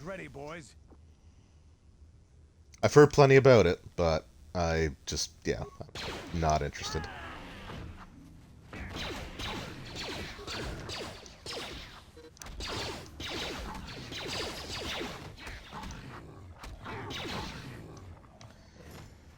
Alright, well that went a lot better. Maybe you guys stick around? This salvage mission was a bad idea.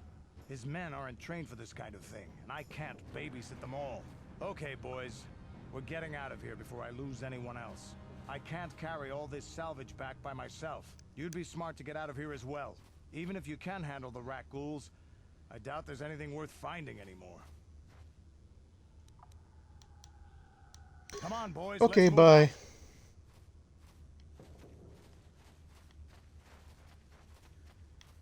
Alright, so the body I think is further down this way, where there are some more rat-ghouls.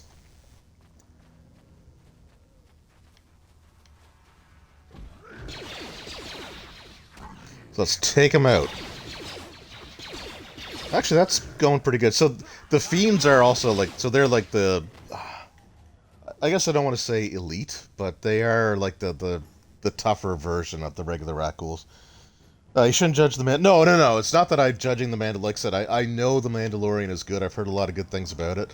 I'm just not interested, and I know the spoilers, I guess, by now as well. So I don't know. Like I said, I might end up like, I know my wife and her parents really like the show, so they were watching it for a while.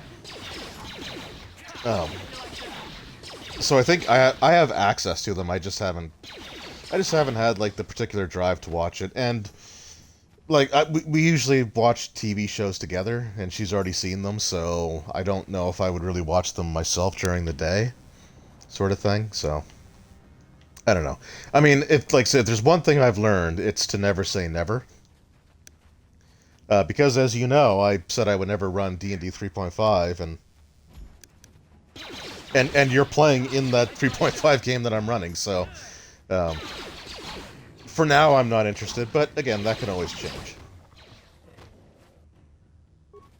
And you know, and like I said, playing these Star Wars games might do it for me. I've also played a little bit of Fallen Order from through the Xbox Game Pass, and we did buy the 1 terabyte Seagate memory card, like memory expansion. Here's the body I was looking for.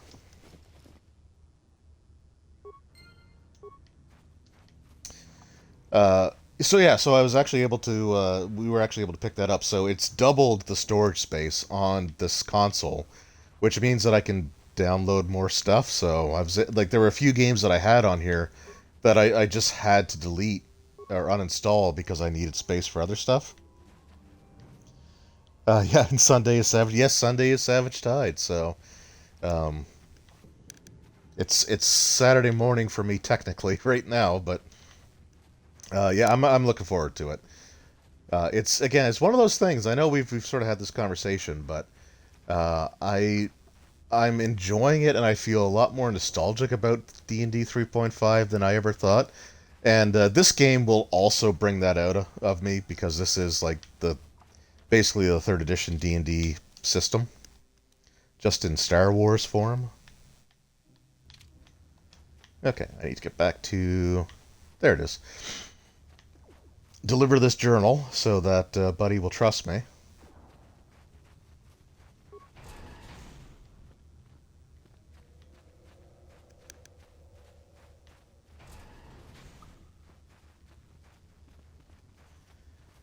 I also think like limiting the books available to use for the 3.5 game will also keep it from getting into the like the overbloated territory. Yeah, she's dead. Here's her stuff. She joins the list of those who have given their lives in the service of our cause. But though I am saddened by this news, there is yet hope. By finding my apprentice, you have proved yourself worthy, Upworlder. You are of course I'm worthy. On our path to salvation. You will guide us to the promised land. Will I? You are marked, Upworlder. Even my dim old eyes can see the mantle of destiny that cloaks you. Perhaps old Rookhill knows you better than you know yourself. I am old. That's probably true. Years in the Undercity, cast down into the darkness. I know the legends and history of our people, and now you must learn it too. Okay, well, let's go. Taris covers the entire surface of this planet. There is no land to grow food. Kelp harvests and the creatures of the sea are our only food source. A century ago, I've become Moses. levels of toxic pollution poison the oceans. Except all I have to do is give them the map, and then they take care of the rest themselves, so I don't have to wander for 40 years. We're left to starve and die. From what I've seen of Terrace, it doesn't look like much has changed. Except for the upper city, people here are just as bad off as the poor in your little history. But the poor rose up against this tyranny, and civil war engulfed the planet. Millions died in the fighting, and huge sections of Taris were destroyed or abandoned. The rebellion was crushed in the end.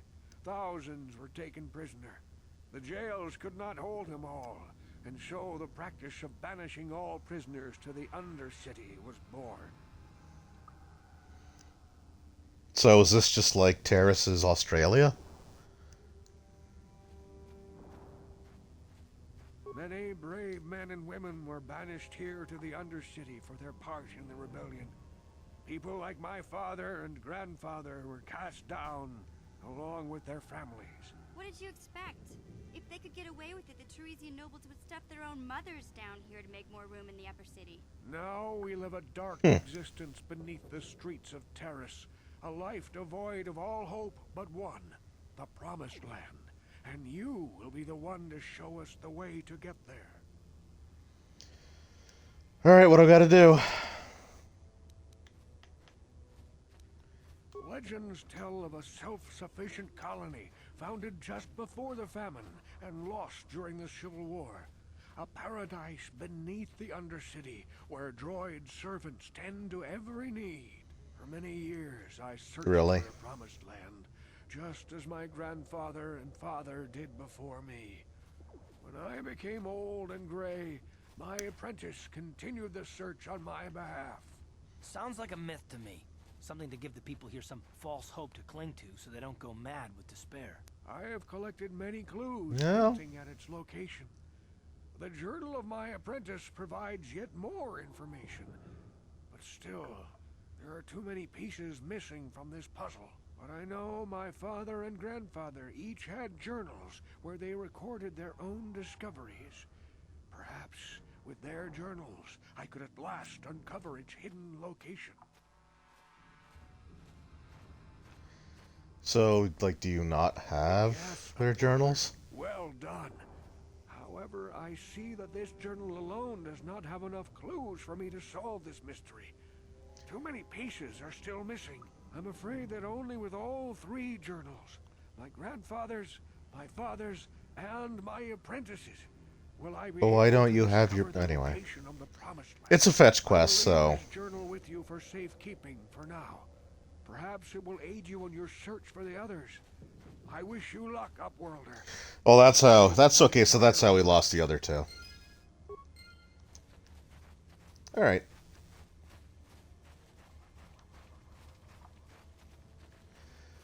Alright, so now we gotta make our way out of this camp. Oh! I saw you talking with Rukel. He told you his legends about the Promised Land, didn't he?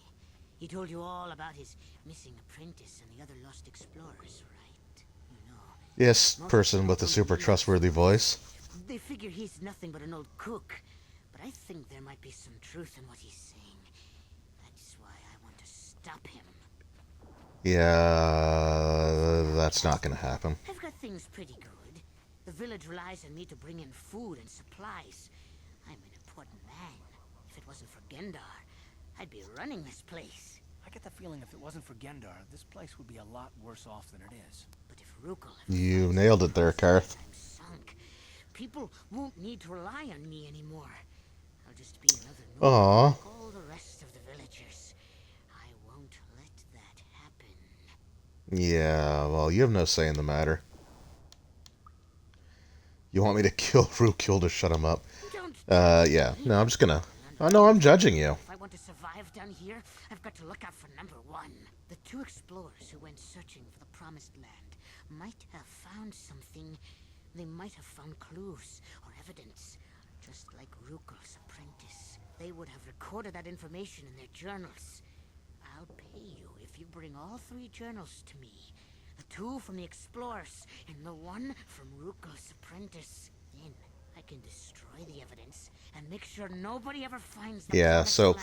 again, if I were playing Darkside, you can make so much money playing Darkside. But I'm not, alas. No. Cool. I'm the only one here who can pay you for those journals. Rukel has nothing. be able to come up with any kind of reward. Once you Yeah, I'm not interested in that. just bring them to me, and I'll give you. Helping is its own reward. Was there something else you needed? No. You'll come back and see me if you want a deal.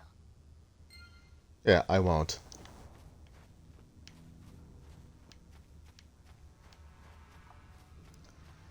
Alright, so now we just got to get to the sewers. And I think there are multiple.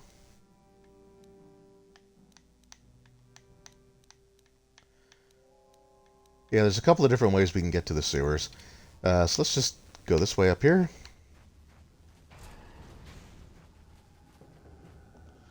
I'm going to make sure everyone suffers so I can still feel needed. Yeah, again, that guy's kind of a jerk, so I don't know why I keep clicking on that. Yeah, so we're not going to. Karth. Karth.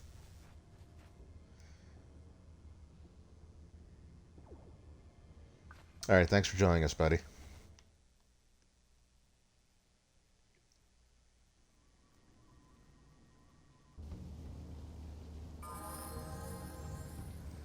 Alright, so we have officially entered the sewers. We're just gonna recover this mine. But we are approaching the 3-hour mark of... Okay, just recover the mine. Yeah, so we're approaching the 3-hour mark, so... originally my plan was to go through, like, finish the sewers and start with, like, the hidden... Not the hidden back, but the Black Volkir base. I'm gonna go a little bit further, but we'll see how far I can make it. I'm gonna try to go for about another half hour or so. And oh look, more raccoons.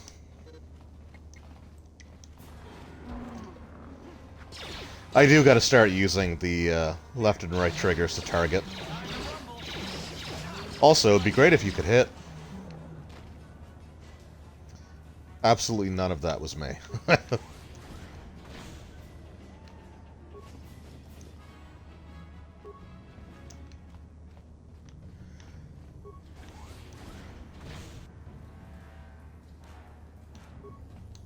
I'm just going to disable this one.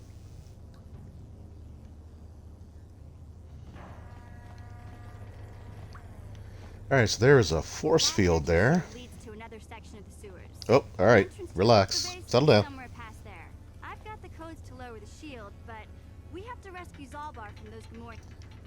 Okay. It's been a while since I played. I thought that was just a way to get to him. Alright, Karth. Come on, buddy. Alright, so we're going to fight some Gamorreans here, and these are totally not orcs.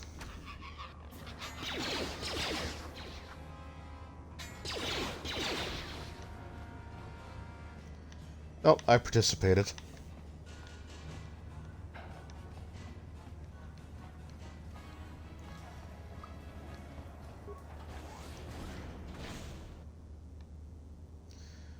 Okay, so there are 2 more journals that I need to find, and they are, I believe they are both actually in this sewer section. This might be one of them, actually.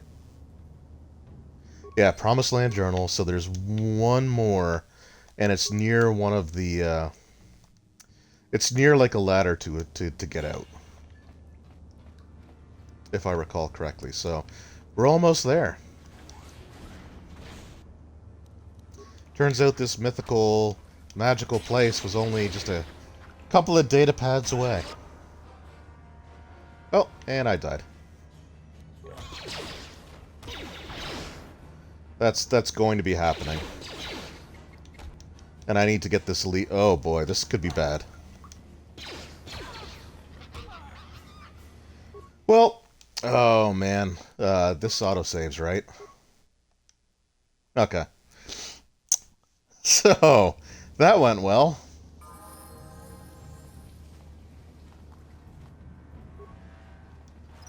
Let's try that again, shall we?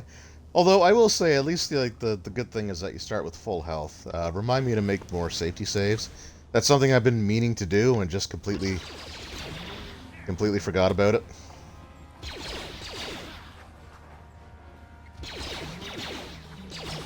The actual autosave feature is pretty good in this one, actually.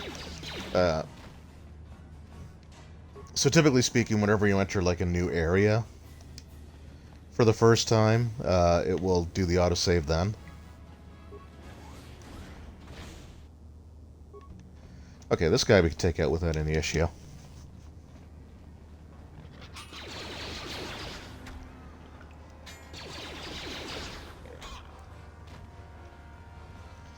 Alright, so now we will go into options, save game. Oh, right. So this is sort of a throwback to like the old school way of doing memory on consoles. If you look, it says free blocks. So like even though the original Xbox had an internal hard drive with, I think it was 8 gigs of storage, they didn't base it off of like megabytes or anything like that. So it was always based on blocks.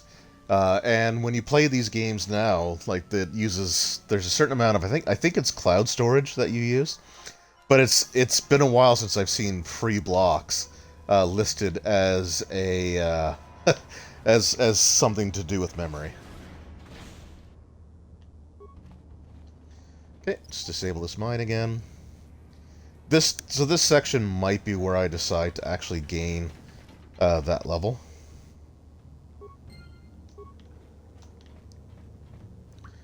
The other thing, I got to be a little quicker on the draw with the med packs.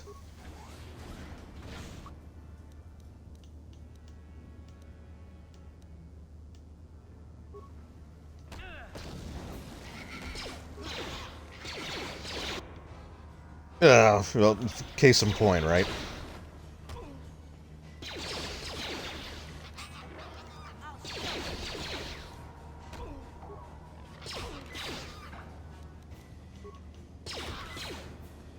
Wow. God damn, this is brutal. Alright, we're gonna throw that last grenade. Jeez. That fight is brutal.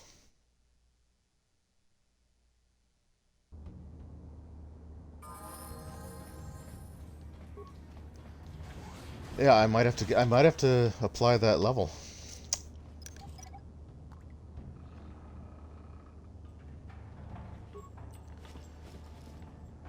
I could also try, I think there's like sticky grenades.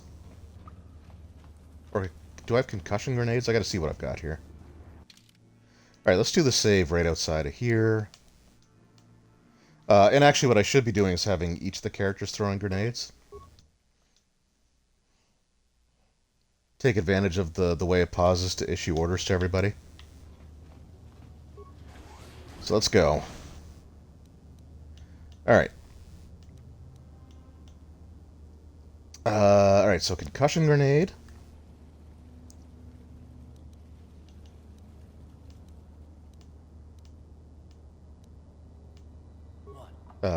Frag grenade.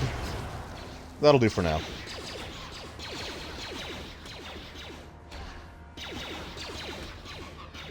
So yeah, this is already going a lot better. Even though I'm close to dead.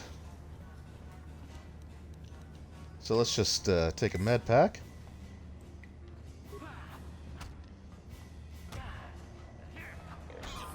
Okay guys, thank you.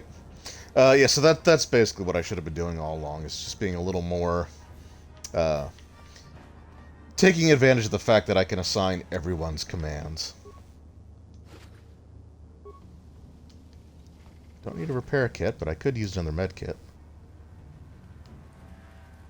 Cardio regulator, I gotta see what that does. Because that might be decent.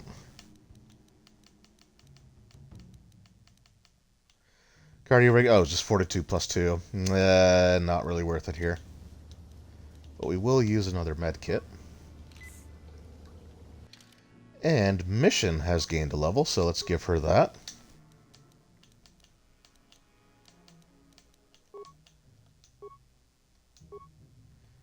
Yeah, so she's the, I guess the rogue. whatever the rogue character is, and let's give her a rapid shot. Scoundrel, that was it. So it was soldier, scout, and scoundrel. Okay, those were the 3 classes. And we will safety save. Kinda wishing I had picked up more grenades. Look at this. This is one of those old-style manual locks. No computer codes or nothing. The sewers is the only place you'd see one of these on Terrace. You can't use conventional security spikes on these old locks. But don't worry. I've come across them before. I've rigged up a little device that should do the trick. There we go.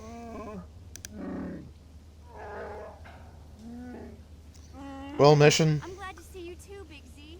You didn't think I'd forget about you. Mission and Zalbar, together forever.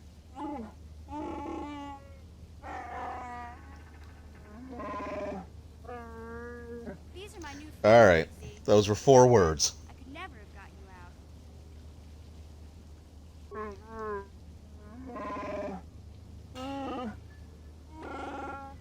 Yeah, I know all kinds of languages. I speak in subtitles. A life debt. You sure about that, Big Z? Think about it carefully. You better be sure about this.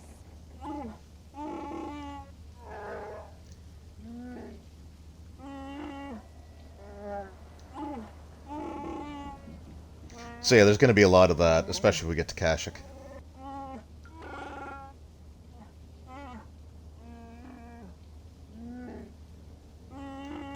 Big Z swearing a Wookiee life debt to you? Wow, this is major. Do you realize what it means? It means I got myself a personal Wookiee.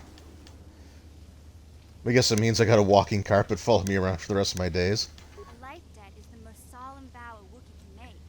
It means he'll stay by your side for the rest of your life. Wherever you go, whatever you do, Zalbar will be with you.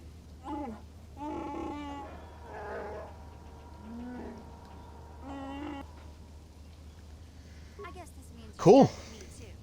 Wherever Big Z goes, I'm going. I almost lost him once. It's not gonna happen again. Alright, well, that's great. I guess I still owe you one secret path into the Volker base. That was the deal, wasn't it? Don't worry.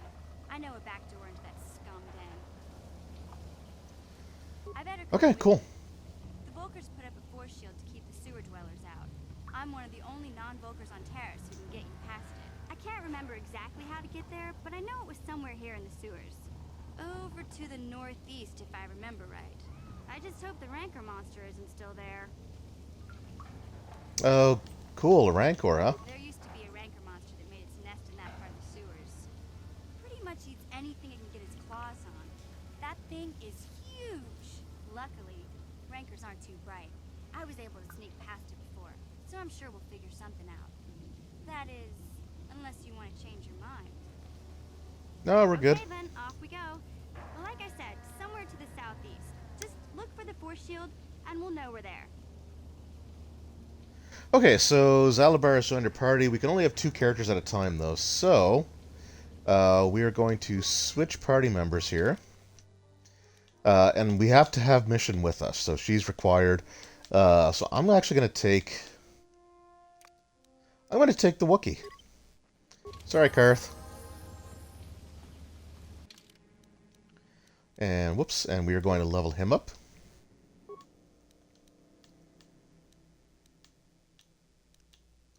Take awareness and repair. There we go. And then for feats,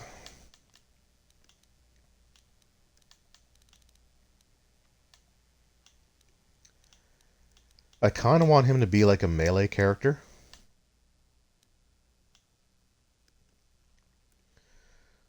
So dueling characters that focus on using single-handed weapons in battle gain +1 to attack and 1 to defense. Yeah, let's do that. And then I have to equip him. I'll give him the cardio regulator because I'm not using it right now. And we'll give him the vibroblade. Sure. Huh? What? Alright, now we can't just leave yet because I do need to find that other journal. So yeah, I guess the sewer section really isn't as long as I remember it being.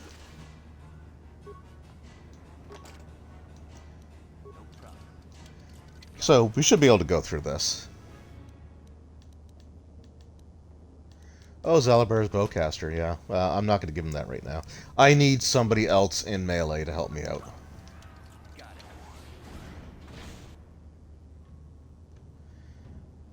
Okay, I need to deal with that mine. Because they can walk right through it, but I can't. That's fine. I died, but that's fine.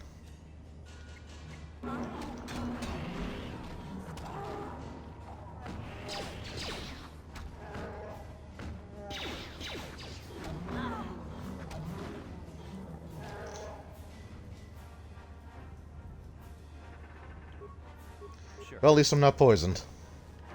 There is that.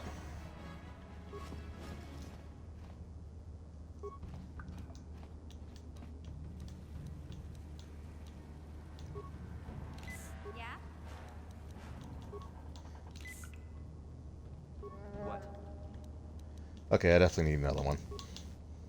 That circle around the corpse is throwing off my, like when I'm reading the little menu on the bottom right hand or bottom left hand side, it's just throwing me off. So that's why that was more confusing than it needed to be. Okay, and there's nothing in here, right? Cool.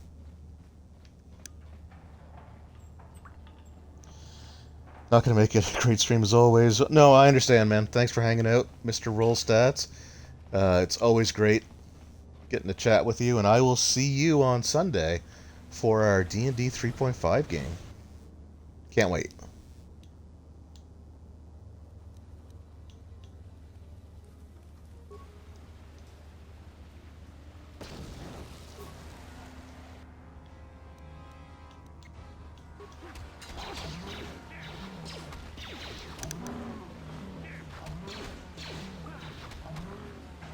I don't think there's much left of this stream anyway, thankfully, so... Well, I shouldn't say thankfully, because I do love doing this, but it is after 3 in the morning for me, so... Eventually it'll be nice to be able to do these earlier in the day. And I've considered doing maybe 1 or 2 where it is during the day. I just, you know, because my wife works from home, and it's just kind of a, you know, we're in an apartment, right? So we don't have a ton of space. And she deals with, like, clients and NDAs and stuff like that, so I don't really want to risk something that's supposed to be confidential being picked up on stream. So I've considered doing, like, a few streams during the daytime, but just no commentary.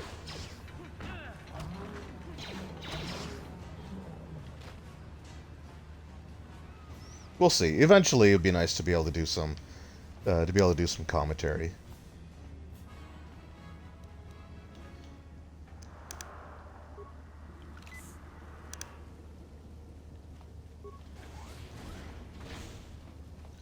Here we go. This should be the last data pad. Nope. Okay, I was wrong. Oh, this is the other entrance. Okay. So I still need to find the third data pad. There were 2 entrances that I could have taken to get into the sewers. That's the second one.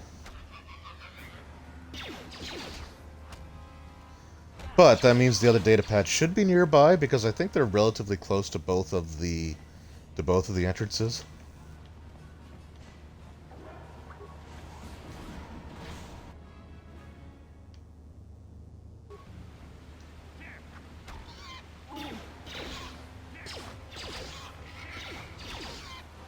And yeah, we're just doing regular attacks. Flurry can hit more than once, but the penalties are also enough that I just, right now is not the time to risk it.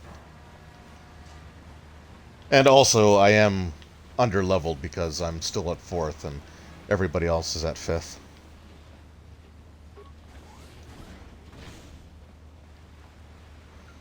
Okay, not quite sure I want to take that one quite yet.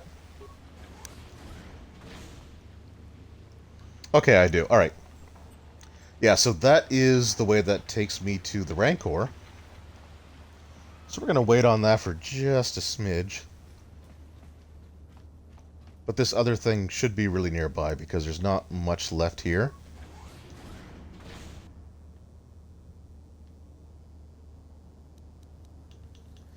Let's just pop a med pack here. And then attack.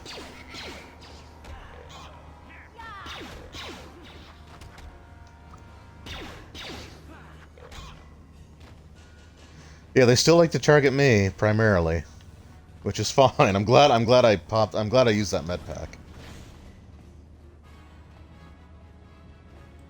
Oh, maybe that's the other entrance. What was that?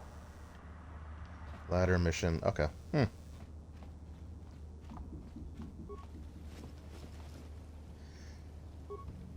I really thought the other datapad was near one of those ladders, but like I said, it's been over a decade since the last time I played, so my memory's not gonna be that good.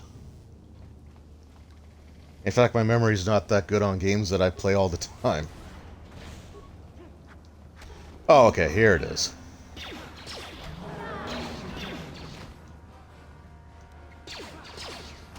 Alright, we'll try Flurry now. We got a little bit of backup here. Didn't need it. Okay, yeah, so there's the Outcast Corpse. Okay, cool. So we have all of... We do have all of the Promised Land journals. So... Let's use them. Let's turn those in right now. Ladder? Nope. No. No. Ladder. Ladder. Ladder. Ladder. There we go.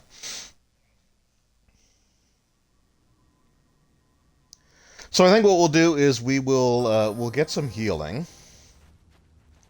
Oh, geez, there's some more over here. Did I really... Did they respawn? Okay. No,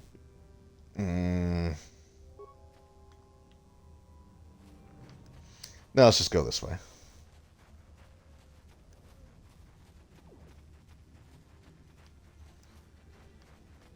Like I said, I'm holding off on leveling, so I'm really not super concerned about the experience. But what we're going to do is we are going to talk to the healer, get healed, and then we're going to give Rukiel his data pads. And that seems like a pretty good place to leave off for this first stream. So when we come back for the second one, we will make our way back to the sewers, deal with the Rancor in ways. Back again? Is there something else? And at the very least, we'll be sure to like rescue Bastila. There we go. Alright, Rukiel, I'm not going to give this to the jerk. Upworlder, how goes your quest? Have you found the journals of my father and grandfather? I sure did. Is it possible that at long last, the dream of my father and grandfather before him will be fulfilled? I can hardly bear to look. Yes, of course. Now I understand. It all makes sense. Now I see why the Promised Land has been so hard to find. It is so obvious. You have done a great thing, Upworlder. A selfless act that will bring great joy to all the people of this village. I'm sure it will. To Gendar right away.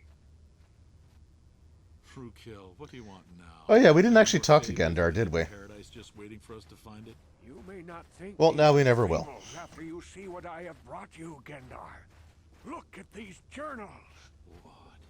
No, it can't be. Are these real, Rukiel? Is this information accurate? I swear to you, everything in these journals is true, Gendar.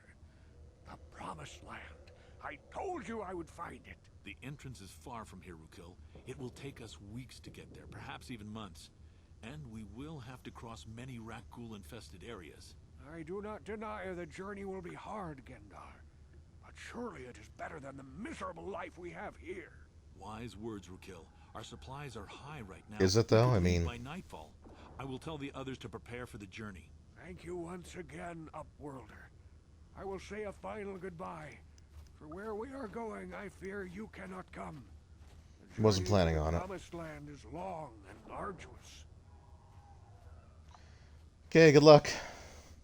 We must part ways here, Upworlder. I sense your destiny is yet to be chosen, but the destiny of my people is at the end of the long journey ahead of us.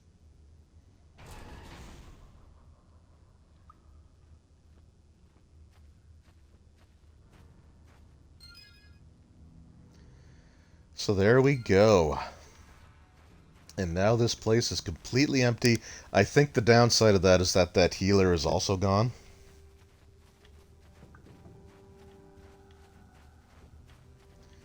Let's just double check. I'm pretty sure everyone's gone. Hey there. Speak to mission first. I was a little snappish when we last talked. I'm sorry about A little. that. I get a little touchy when it comes to Griff. It's kind of embarrassing telling people about him. It's complicated.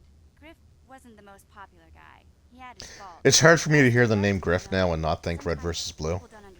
Even though I haven't watched that in forever. I think the last season I watched was season 10. I was just a kid, only 5. But I remember the trip, if you could call it that. We were stuffed inside a packing crate in a starfighter's cargo hold with just enough food and water to make the trip. Not exactly first class, you know? I don't know the whole story. I was pretty young, but my brother owed a lot of money. Might even have been a few arrest warrants out for him, I don't know. The only way to get off the planet was to smuggle ourselves out. I mean, I don't want to make it sound like we were criminals. Well, maybe my brother was. See, this is why More I than don't likely. talk about it. It makes Griff sound worse than he really was. My brother had his problems, but he always looked out for me. Yeah, that's what I'm trying to say. Without my brother, I don't know where I'd be. He gambled and drank, and he was always borrowing money for his latest get-rich-quick scheme. But he had a good heart, you know? He taught me how to survive, showed me how to slice into a computer security system, how to get inside a locked building without the entrance codes, and how to spot a wealthy mark for a quick shell game. Yeah, definitely a criminal. Yeah, Griff did right by me. I really miss him since he left. I keep hoping he'll come back someday. He promised me he would. He fell in with a bad crowd. It's all Lena's fault. She's the one who took him from me. Just batted those long lashes at him and off he went. I don't want to talk about Griff and Lena. Just the thought of that space tramp makes my blood boil. Subjects Whoa, whoa, closed, whoa. as far as I'm concerned. If I'm gonna be any help to you, I can't be worrying about my brother running off with some intergalactic skank. So is there something else you Wow, language is kind of strong in this. Okay. All right. Your way.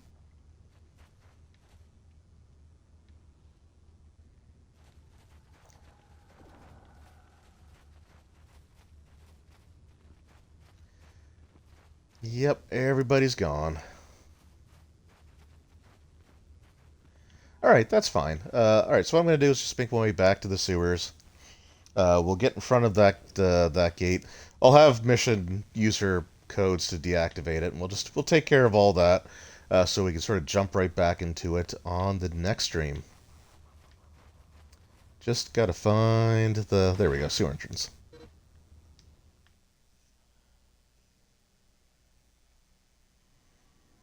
Yeah, that section really wasn't. I remember that being longer. I might just be confusing it with the next level that we're going into, or sort of looping it all together in my mind after a decade or more of playing this. I think the last time I played this was I still had my I'd just gotten the 360.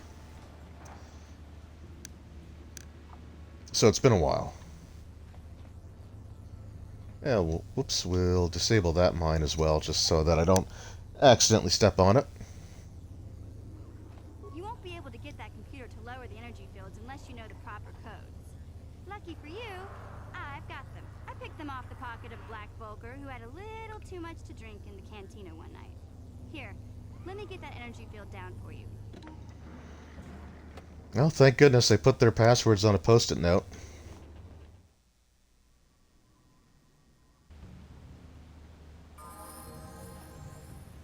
Alright, so I think we got, a pretty fair amount of stuff accomplished here. We picked up a few new party members, gained a few levels. We're about to finish off the sewer section, but I think that's where we're going to leave it for this stream. We're approaching 3.5 hours, and for me that means it's approaching 3:30 in the morning. So I can't go much further. I'm getting pretty tired here. But I do want to thank anyone who took the time to stop in. It's always a lot of fun to do these streams. Also, anyone that watches these after the fact, because the videos will be available to watch on Twitch. It's usually, I think it's for about 2 weeks, and then the videos disappear. But I also do upload these on YouTube. So if you're watching this on YouTube as well, I appreciate it. It always means a lot to me that people take time out of their day to watch me do stupid stuff. So I really do appreciate it. So thanks a lot, everyone. Like I said, it means a lot, and I will see you Monday night, starting at 11 p.m. Eastern Time, for my next installment of my Baldur's Gate Dark Alliance playthrough. Then on Wednesday night, I'll have the next installment of my Dragon Age playthrough. And then a week from, well, technically Friday night, because we're into Saturday morning now, but in a week's time, I will have part 2 of my Knights of the Old Republic stream. So, really looking forward to it. So, once again, thanks a lot, everyone. I appreciate it. And I will see you all next time. Take care.